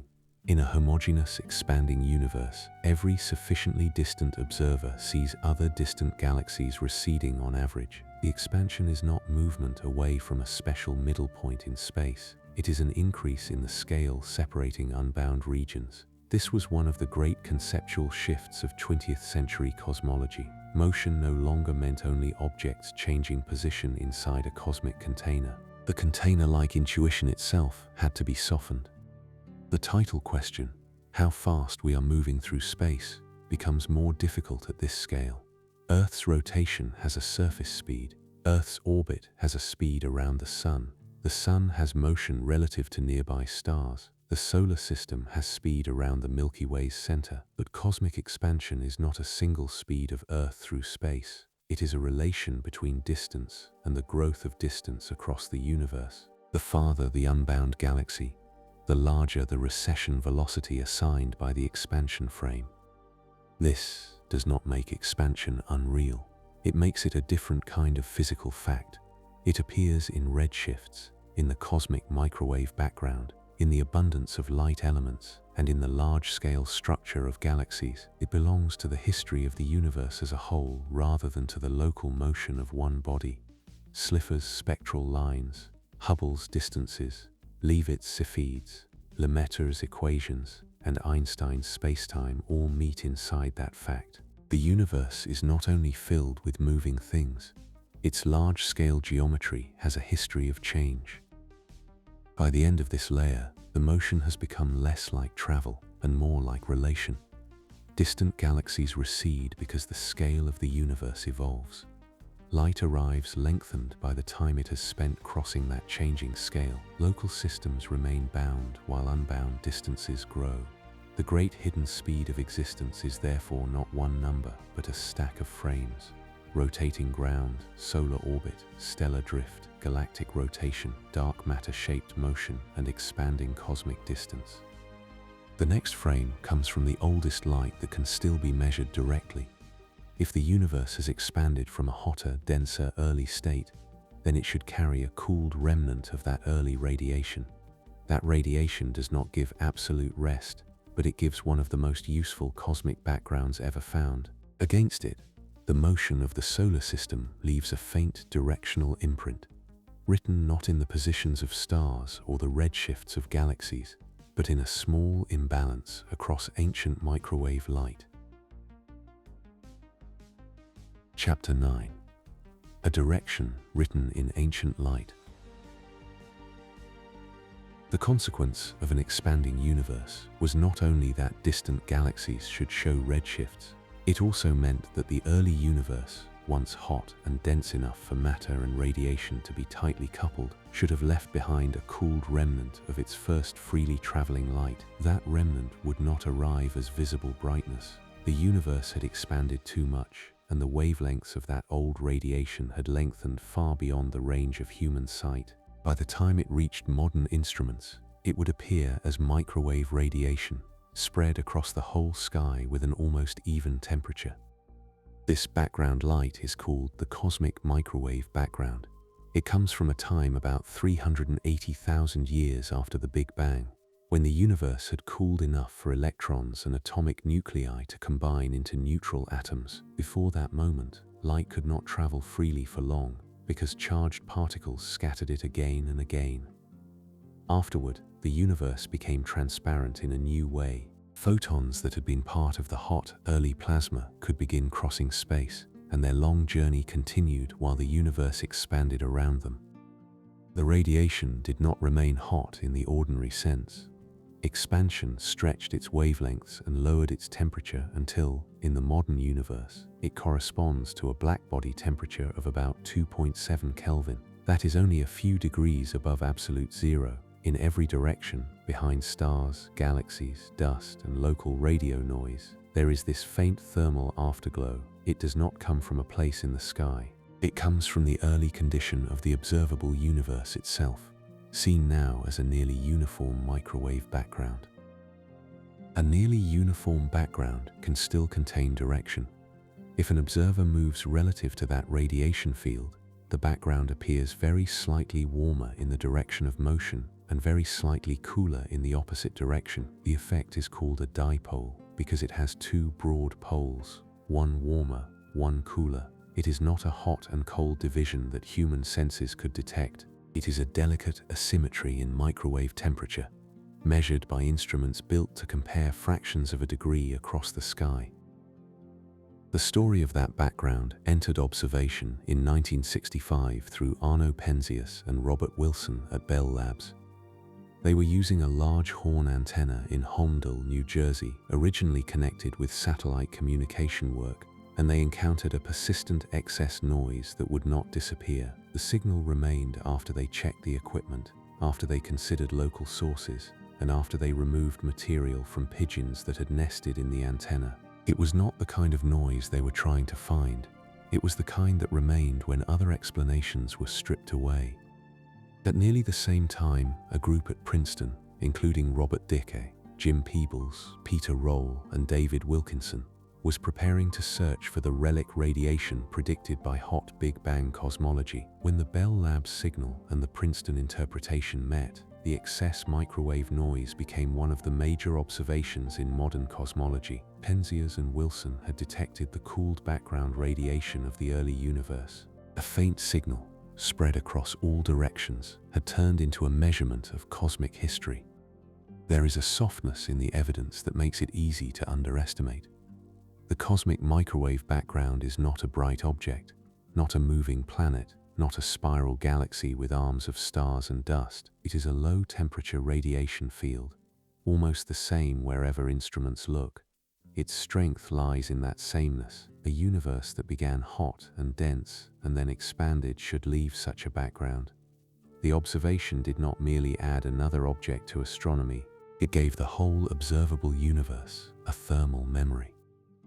Later instruments made the background more detailed. The COBE satellite, launched in 1989, measured the spectrum of the cosmic microwave background and showed it to be an extremely close match to blackbody radiation. COBE also detected tiny anisotropes, small variations in temperature that would later be mapped with greater precision. WMAP and Planck refined those maps, revealing the small early density fluctuations from which later cosmic structure could grow.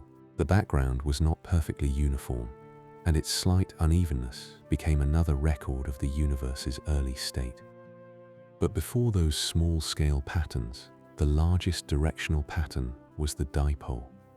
The cosmic microwave background appears slightly warmer in one direction and slightly cooler in the opposite direction, mainly because the solar system is moving relative to the frame in which the background is most nearly uniform. The solar system's motion relative to this CMB frame is commonly given as roughly 370 kilometers per second.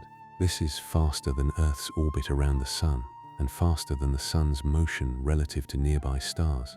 But again, the number is meaningful only because the frame has been named. The CMB frame is tempting to misunderstand. It can seem like the universe has finally provided the absolute rest that earlier physics removed. It has not. The cosmic microwave background gives a very useful cosmological reference frame, one tied to the large-scale distribution of early radiation. An observer can define a frame in which the dipole vanishes and the background looks, on average, equally warm in all directions. But that frame is not the old ether, not a material substance through which light must travel, and not a final metaphysical platform beneath all motion. It is better to think of it as a cosmic standard of comparison. Against the rotating Earth, the Foucault pendulum revealed motion. Against the Sun, Earth's orbit could be given a speed. Against nearby stars, the Sun's local drift could be estimated. Against the Milky Way's center, the solar system's galactic orbit could be described. Against the cosmic microwave background, the motion of the solar system can be expressed relative to the oldest light available to measurement. The chain has widened, but the rule remains the same. The frame gives the speed its meaning. The dipole itself arises because motion changes the observed temperature of incoming radiation. In the direction of motion, photons are shifted towards slightly higher energies, and the background appears a little warmer. In the opposite direction, photons are shifted toward lower energies, and it appears a little cooler. The difference is small, only a few millikelvin against the 2.7 Kelvin background, but it is large compared with many of the finer temperature variations that cosmologists study. The solar system's motion writes a broad directional signature across ancient radiation. That phrase, ancient radiation, carries a specific meaning here.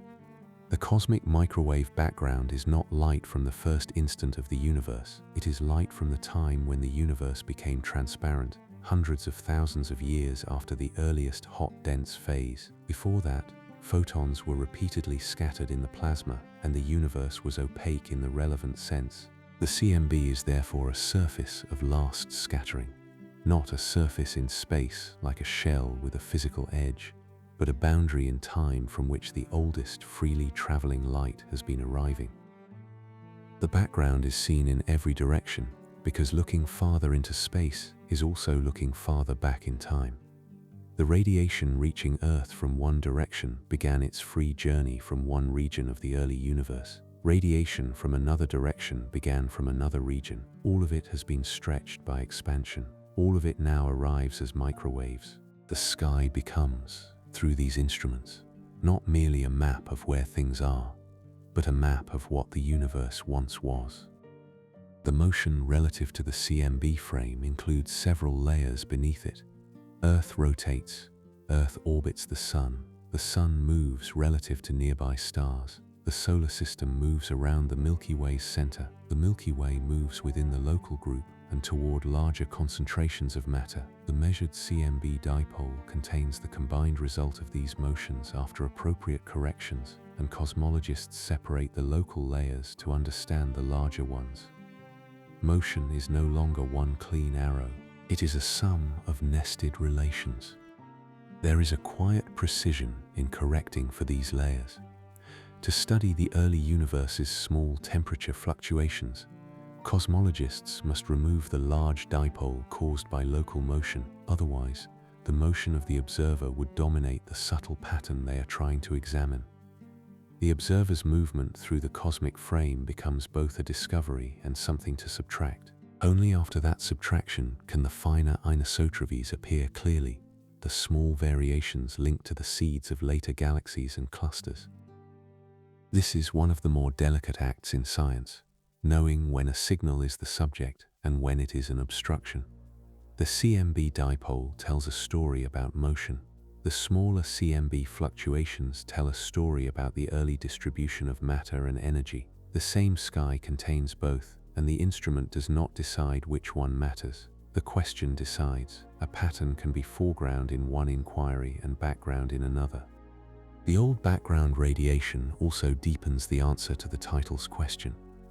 If the solar system is moving at roughly 370 kilometers per second relative to the cosmic microwave background, that speed sounds like a candidate for the true answer, yet it is still not the final absolute answer.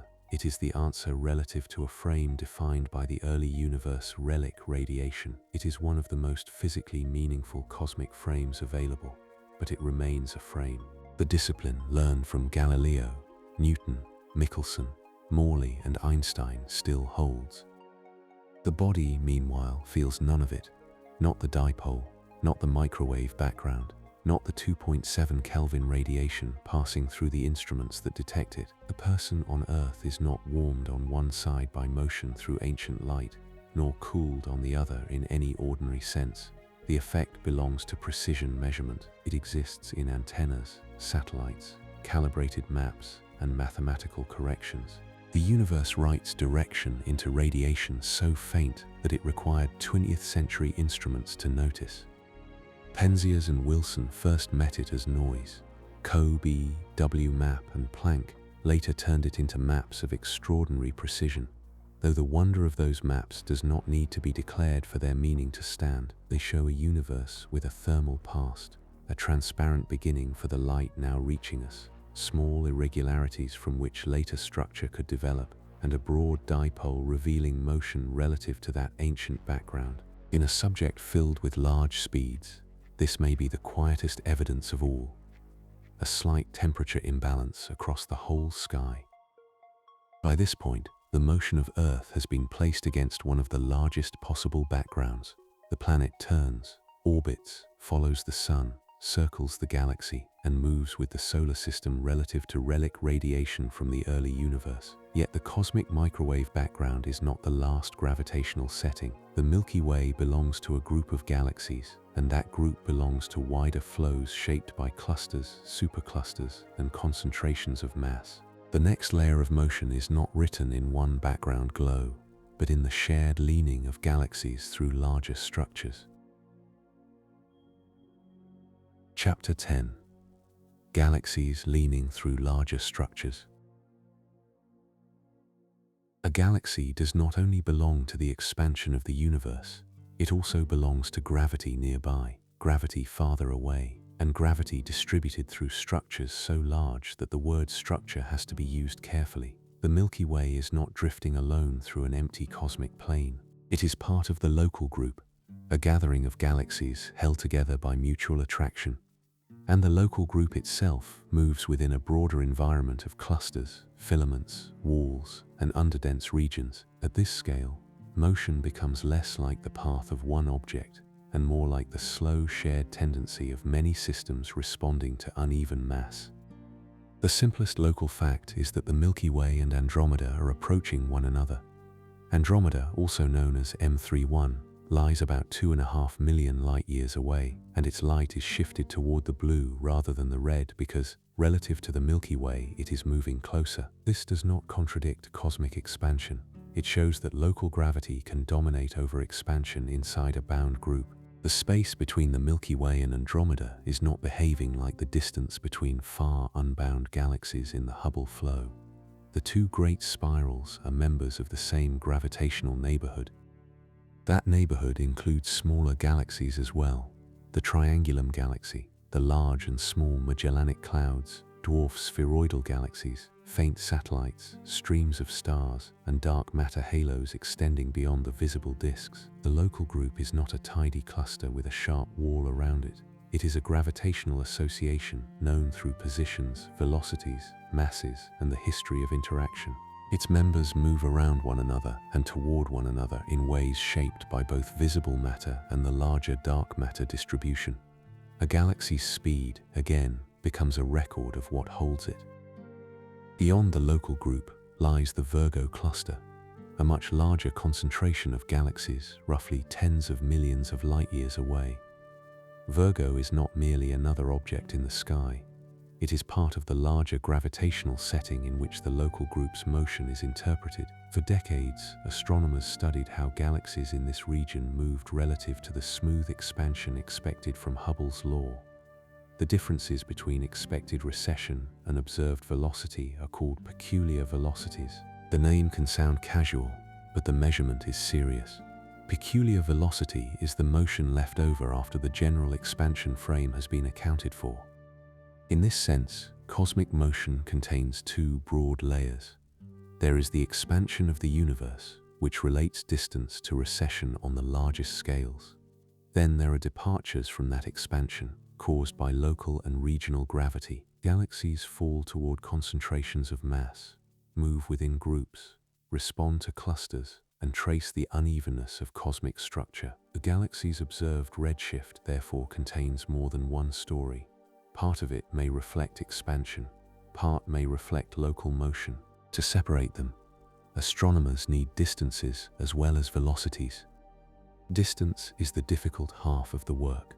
A redshift alone can suggest recession, but if a galaxy also has peculiar motion, redshift cannot always be treated as a perfect distance indicator. Astronomers therefore use distance ladders, standard candles, surface brightness fluctuations, the Tully-Fisher relation for spiral galaxies, and other methods to estimate how far galaxies are independently of their redshifts. Once distance and velocity are compared, the departures from smooth expansion begin to show the gravitational landscape. The universe becomes a field of flows.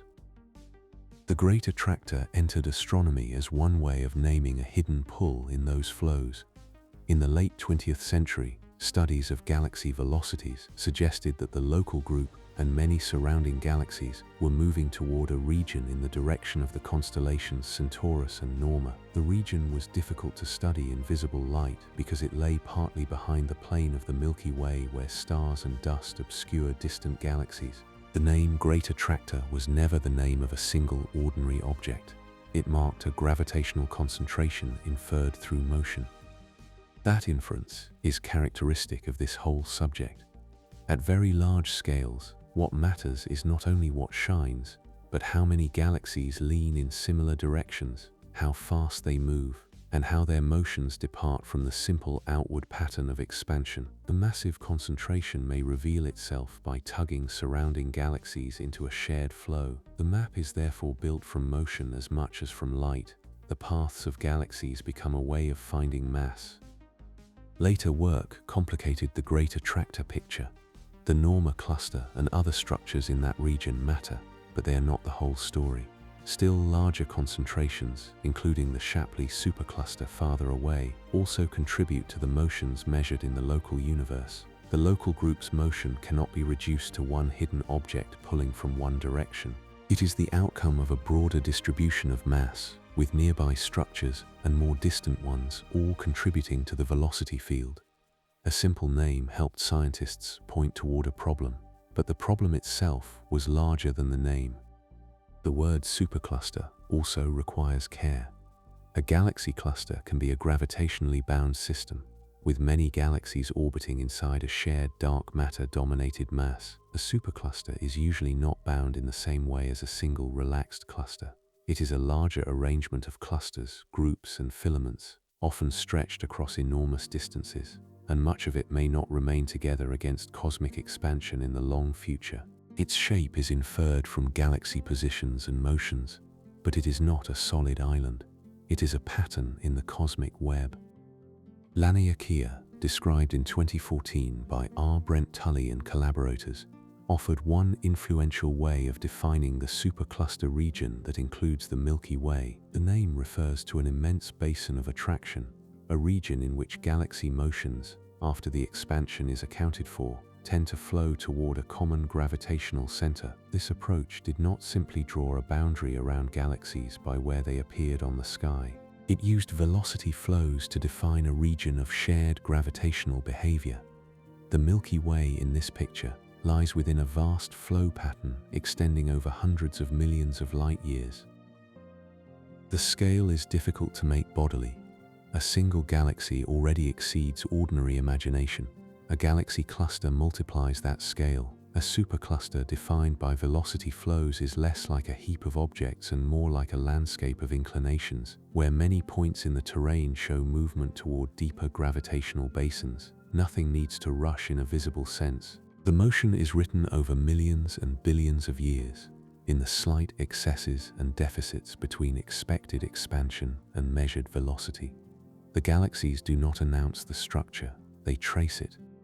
Tully and colleagues' work belongs to a broader modern effort to map the cosmic web, filaments of galaxies, clusters at intersections, voids where galaxies are sparse, and flows shaped by the distribution of matter. These maps are not made only from photographs, they are made from redshifts, distance estimates, statistical reconstructions, simulations, and surveys covering large portions of the sky. The universe at this scale is not smooth in the way a simple expanding model first suggests. It is smooth enough on the largest averages for cosmology to work, but textured enough locally for gravity to create streams and concentrations. The Milky Way's motion relative to the cosmic microwave background, discussed in the previous chapter, contains contributions from these larger flows. The solar system's motion relative to the CMB frame is not merely the Sun moving through a blank background. It includes the Milky Way's motion within the local group, the local group's motion toward larger structures, and the combined gravitational influence of the surrounding mass distribution. When scientists subtract or decompose motions, they are not peeling away illusions. They are separating physical layers that overlap in the measured signal. There is a useful restraint in this kind of mapping. The farther the scale widens, the more the language of ordinary travel begins to fail. The local group is not driving toward Virgo like a vehicle toward a city. The Milky Way is not being pulled by a rope toward the Great Attractor. Laniakea is not a container with walls. These are gravitational descriptions built from motion, distance, and mass. They are ways of naming relations in a universe where structure is often known through the paths that galaxies follow. At the same time, the flows are not merely mathematical decoration. They affect the way astronomers interpret redshifts and distances. They help explain why some galaxies move faster or slower than the smooth Hubble flow would predict. They show where mass is concentrated, including dark matter that cannot be mapped by light alone. They connect local astronomy with cosmology, because the observed motion of the Milky Way becomes part of the same large-scale structure that simulations of cosmic evolution attempt to reproduce. The title question now has another layer. The Earth's surface turns at a latitude-dependent speed. The planet orbits the Sun at about 29.8 kilometers per second. The Sun moves relative to nearby stars and circles the Milky Way's center at roughly hundreds of kilometers per second. The solar system moves relative to the cosmic microwave background. The Milky Way and the local group also participate in larger gravitational flows shaped by clusters, superclusters, voids, and dark matter. The answer is no longer a ladder of independent numbers. It is a set of nested motions that cannot be reduced to one final speed without losing the frame that makes each number true. The body remains inside the smallest local frame. A person does not feel the pull of Laniakea as a separate sensation. A glass of water does not tremble because the local group has a peculiar velocity. The floor does not tilt toward Virgo. These motions are too broad, too shared, and too smooth across the scale of ordinary life to appear as local force. What appears instead is stable ground, steady gravity, and the familiar behavior of nearby objects. The largest motions become visible only when the measurements are widened far beyond the body. This mismatch between scale and sensation is not a failure of perception. It is a sign that perception evolved for local survival, not cosmic accounting. The senses notice nearby acceleration, falling, heat, pressure, sound, hunger, balance, and the motion of things within reach. They do not report the velocity field of nearby galaxies. Instruments take over where the body has no reason to speak. Telescopes, spectrographs, microwave satellites, astrometric surveys, and galaxy catalogues extend the frame until motion too large to feel becomes measurable. By the time these large-scale flows are included, the idea of a single terrifying speed has softened into something more precise.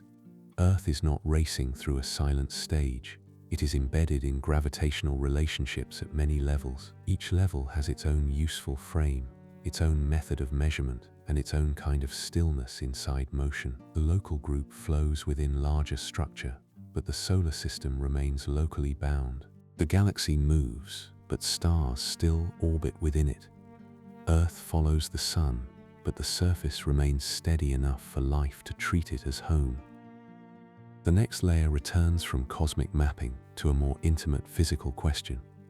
If the motions are so large, and if so many frames can assign such high speeds to the Earth and the Sun, why does fast motion feel like rest when it is shared smoothly enough? The answer belongs to inertia, acceleration, gravity, and the way general relativity changed the meaning of falling.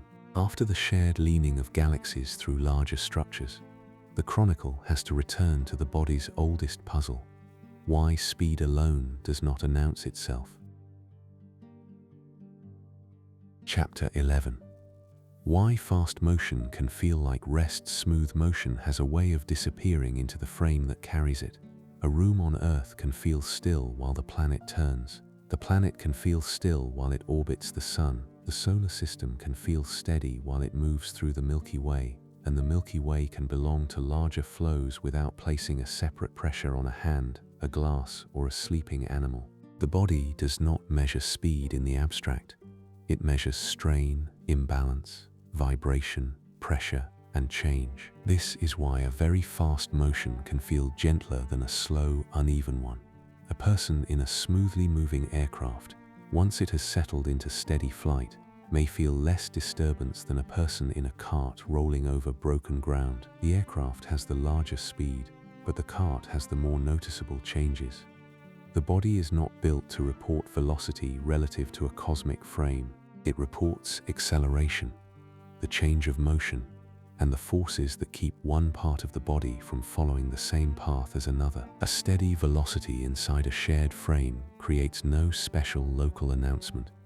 When all nearby things participate in the same motion, objects retain their ordinary relations. A book lies on a table because the book and table share Earth's rotation. Earth's orbit, and the broader motions of the solar system. Air in a room does not stream backward because the room, the air, and the planet all travel together. The stillness is not absolute, but it is real within the local frame where ordinary physics is being lived. Acceleration is different. A vehicle that starts suddenly presses its passengers backward into their seats. A turning car pushes the body sideways because the body's inertia tends to continue along a straighter path while the vehicle changes direction. A lift beginning to rise or slow can make weight seem briefly altered. These experiences do not require cosmic scale. They are local signs that motion is changing, or that a body is being forced away from the path it would otherwise follow. Isaac Newton's first law gave this distinction a lasting form. A body remains at rest or continues in uniform motion in a straight line unless acted upon by a net external force. In that statement, rest and uniform straight motion belong together more closely than ordinary language might suggest. Both are natural states for a body not being forced to change its motion. The difference between them depends on the frame from which they are described. The deeper physical warning appears not in speed itself, but in the force that changes speed or direction. Earth's surface complicates the matter because life on the ground is not in perfect inertial motion. The planet rotates, and rotation is acceleration because direction is constantly changing around an axis. Gravity presses bodies into contact with the surface, and the ground pushes back. The body feels weight because it is not following a free-fall path through space-time. It is being supported by the surface of Earth. Yet the rotational acceleration is small compared with the force of gravity, and the whole local environment shares the rotation closely enough that the motion does not feel like a rush. Einstein changed the language of this question by changing the language of gravity itself. In General Relativity, completed in 1915, gravity is not treated simply as a force pulling objects across a fixed stage. Massive bodies shape spacetime, and freely falling objects follow paths called geodesics within that curved geometry. A planet orbiting the Sun is not being dragged around a curve in the ordinary mechanical sense. It follows the natural path available in the curved spacetime around the Sun, while its motion remains locally smooth. The equivalence principle lies near the heart of this shift. Einstein recognized that there is a deep local similarity between being in free fall under gravity and floating without gravity in empty space, at least within a small enough region. A person falling freely does not feel their own speed as weight. They feel weightless because every part of the body is following nearly the same free fall path. Weight, in ordinary standing life, comes from being prevented by the ground from following that path. The floor interrupts the fall, and the body feels the interruption as support. The International Space Station offers a measured example of this idea. It orbits Earth at roughly 7.7 kilometers per second, fast enough to circle the planet about every 90 minutes. Astronauts inside it are not weightless because there is no gravity there. Earth's gravity remains strong at that altitude. They are weightless because the station and everything inside it are falling around Earth together. The floor, the air, the tools, the bodies, and drops of water share the same orbital fall, so no surface has to hold them up in the familiar way. This shared falling gives orbital motion its strange calm. The station moves rapidly relative to Earth's surface, yet inside it a floating object does not slam into the rear wall because the station is not leaving the object behind. Both are following the same curved path. The motion is fast, but the frame is shared. What would feel violent is not the speed of the orbit, but a sudden change in that motion. A thrust, a collision, a rotation, or a force that made one part of the system move differently from another. Earth's orbit around the Sun is similar in principle, though the scale is much larger. The planet and the objects bound to it share the solar fall. The Sun's gravity shapes Earth's path, but the people, oceans, atmosphere, and mountains on Earth are carried with the planet. There is no local sensation of falling toward the Sun because the whole Earth system is in that motion together, while the ground supplies the familiar support against Earth's own gravity. The solar orbit is a vast freefall path wrapped into the rhythm of a year. There is a quiet economy in this explanation. The universe does not need to hide speed by softening it. Speed requires no sensation unless something changes locally. A body can move rapidly through one frame and remain at rest in another. A spacecraft coasting smoothly can contain floating stillness. A planet can travel tens of kilometers each second around a star while its surface seems firm. The senses are not being deceived. They are reporting the frame in which they are actually operating. This does not mean frames are arbitrary in a careless way. Some frames make a problem simpler, and some make it needlessly complicated. A frame attached to Earth's surface is useful for ordinary walking, architecture, and daily weather descriptions, though it requires corrections for rotation in some cases. A heliocentric frame is useful for planetary orbits. A galactic frame is useful for the Sun's motion around the Milky Way. A CMB frame is useful in cosmology. Each frame reveals certain relations and hides others, not by falsehood, but by focus. The body has its own practical frame. Balance organs in the inner ear detect changes in motion and orientation. Muscles sense load and tension. Skin detects pressure and air movement. Eyes compare nearby objects and horizons. None of these systems evolved to measure Earth's velocity relative to the cosmic microwave background. They evolved for the scale of falling from a height, walking across uneven ground, reaching for food, avoiding impact, and knowing which way the body is being supported. Cosmic speed lies outside their ordinary vocabulary. Acceleration, however, enters that vocabulary at once. A small change in motion can matter more to the body than an enormous steady speed. This is why the turning of Earth can be lived without alarm, while a sudden drop of a few centimeters can startle. It is why orbital speed can be peaceful inside free fall, while a launch or re-entry with changing forces and pressure is physically demanding. The difference is not between slow and fast. It is between shared smooth motion and changing motion imposed unevenly. General relativity deepens the point by making free fall natural rather than forced. A falling body, left to itself, follows a geodesic. The surface of Earth prevents that path for anything resting on it, and the result is weight. In this sense, standing still on the ground is not the most natural condition in relativity. It is a supported condition, maintained by the upward push of the ground. The person standing still is locally accelerated away from freefall, while the orbiting station, moving quickly, is closer to inertial motion along its curved path. That inversion is one of the calm strangenesses of physics. Rest on the surface feels simple because it is familiar. Orbit feels extreme because its speed is large. But in the language of freefall, the orbiting object is following a natural path, and the supported object is being held away from one. The feeling of rest, again, belongs to local support and local frame, not to a privileged cosmic condition. The body's certainty is practical rather than universal. The same principle travels outward. The Sun's motion around the Milky Way does not feel like a force because the solar system belongs to that galactic path. The Milky Way's motion relative to the local group or the cosmic microwave background does not appear as a local disturbance because stars, planets, instruments, and bodies share the relevant broad motion. Only differences within the local frame become immediately physical. Tides, rotations, accelerations, and gravitational gradients can be measured or felt when they vary across space and time. A uniform shared motion remains silent. By now, the title's unsettling premise has become more exact.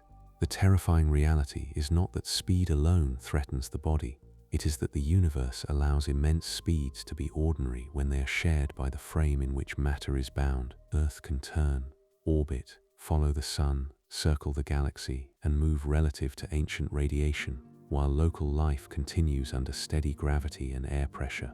What would matter to the body is not the number attached to the cosmic frame, but the change that would disturb the local one. This is why scientific instruments are necessary. The body cannot feel Earth's orbital speed, but stellar aberration and parallax can reveal it. The body cannot feel the sun's galactic motion, but stellar motions and galactic rotation can measure it. The body cannot feel motion relative to the cosmic microwave background, but a dipole in microwave temperature can disclose it. Measurement does not replace sensation because sensation failed. Measurement extends inquiry into frames the body was never made to inhabit directly. A final layer remains. Once speed has been placed inside frames, and once the body's silence has been explained by shared motion, the question becomes practical rather than absolute. How does modern science keep track of so many moving frames at once? Spacecraft must be navigated, stars catalogued, pulsars timed, planets predicted, and Earth's motion corrected across many overlapping systems. The last chapter turns from the feeling of motion to the instruments and reference frames that remain, the careful maps by which a moving civilization measures a universe with no final still point. Chapter 12. The reference frames that remain. Modern astronomy begins many of its most careful measurements by giving up the hope of a final still place. It does not need one. Spacecraft can be guided, planets can be predicted, stars can be catalogued, pulsars can be timed, and the motion of Earth can be corrected with extraordinary precision without ever declaring that one frame of reference is the frame beneath all others. The work is more modest and more powerful than that. It builds reference frames that are stable enough, defined enough, and useful enough for the question at hand. A reference frame is not merely a convenience of language. It is a way of saying where positions are measured from, how directions are fixed, how clocks are related, and what motions are being treated as central to the calculation. For a person walking across a room, the room is enough. For an aircraft, Earth's rotating surface and atmosphere matter. For a spacecraft traveling between planets, Earth alone is too narrow a frame, because Earth itself is rotating, orbiting, and shifting relative to the rest of the solar system. The map has to widen until the motion being calculated becomes clear. One of the most important practical centers in solar system work is not the center of the Sun, but the solar system barycenter. This is the common center of mass around which the Sun, planets, moons, asteroids, and smaller bodies all move. Because Jupiter and the other planets tug on the Sun itself does not remain fixed at the exact center of the system. It moves around the barycenter, sometimes with that barycenter lying outside the visible surface of the Sun. The solar system's center for calculation is therefore a moving balance point rather than a bright object. This barycentric frame matters because precision accumulates errors if the wrong stillness is assumed. A pulse from a distant pulsar, a signal from a spacecraft, or the apparent position of a planet has to be corrected for Earth's rotation, Earth's orbit, the motion of the observing station, and the motion of the solar system's own center of mass. The observer is never merely waiting at rest. The observer is carried by a planet, by an orbit, by a star, by a galaxy, and by larger cosmic flows. Measurement becomes the art of accounting for that carrying. Spacecraft navigation offers one of the clearest examples. A signal sent from Earth to a spacecraft does not travel between two fixed points. Earth rotates while the signal leaves. Earth moves along its solar orbit while the signal travels. The spacecraft follows its own path under the gravity of the Sun, planets, and sometimes small corrections from thrusters. Radio tracking measures time delays and Doppler shifts, allowing navigators to infer distance and velocity. The calculation depends on reference frames that can hold all these moving pieces together long enough for a trajectory to be known. Doppler tracking is especially elegant in this setting. When a spacecraft moves relative to Earth, the frequency of its radio signal shifts slightly. A signal from an approaching spacecraft is shifted differently from one receding. The change can be measured with great precision, and from it scientists infer velocity along the line of sight. Yet that velocity is never naked. It must be corrected for Earth's own motion, for the station's location on the rotating planet, for the planet's orbit, and for the gravitational environment through which the signal passes. The small shift in frequency contains a great deal of moving geometry. Astrometry, the measurement of stellar positions and motions, takes the same discipline into the sky. The European Space Agency's Gaia spacecraft has measured the positions, parallaxes, and proper motions of more than 1 billion stars, creating a detailed moving map of the Milky Way. Gaia does not see the galaxy from outside. It observes from within the solar system, near a gravitationally useful region known as L2, where spacecraft can maintain a stable relationship with Earth and the Sun. From that moving platform, It builds a catalogue precise enough to reveal motions that older astronomy could only approach with difficulty. The stars in such a catalogue are not decorative points. Each one has a position, a distance estimate, and, for many, a measured motion across the sky. Some also have radial velocities, giving motion toward or away from the observer. When these are combined, the Milky Way becomes less like a fixed band of light and more like a living arrangement of stellar paths. The Sun's motion can be compared with neighboring stars. Streams from disrupted star clusters or dwarf galaxies can be traced. The galaxy's past interactions leave subtle signatures in the present movement of its stars. Gaia's work also continues the old parallax story with modern precision.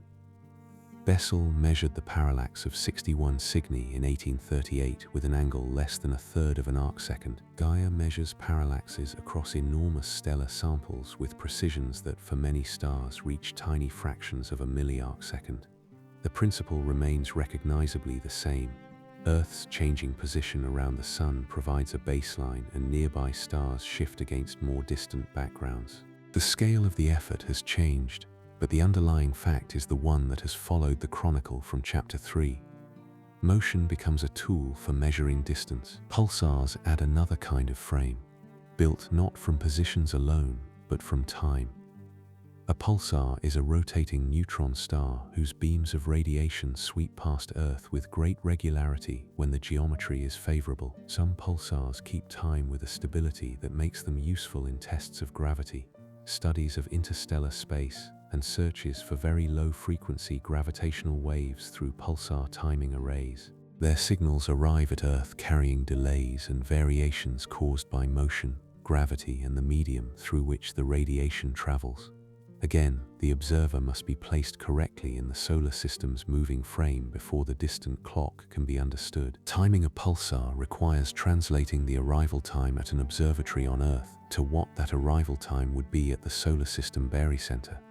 Without that correction, Earth's rotation and orbit would introduce periodic changes that belong to the observer rather than the pulsar. The same signal would seem early or late depending on where Earth was in its path. By moving the calculation to the barycenter, astronomers remove much of the local motion and reveal the pulsar's own rhythm more clearly.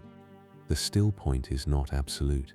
It is constructed for the work. This constructed stillness is one of the quiet achievements of modern science. It does not pretend that Earth has stopped moving. It does not deny the Sun's galactic orbit or the motion relative to the cosmic microwave background. It chooses a frame, states its rules, applies its corrections, and allows a measurement to become meaningful. Where older thought often searched for the place that was truly at rest, modern practice often asks which frame will make the relation honest, stable, and calculable. The same approach governs planetary ephemerides, the tables and computational models that give the positions of solar system bodies across time. These are essential for navigation, eclipse prediction, mission planning, and the interpretation of observations. They draw on radar ranging, spacecraft tracking, optical astrometry, and gravitational modeling. The positions of planets are not fixed entries in a celestial ledger.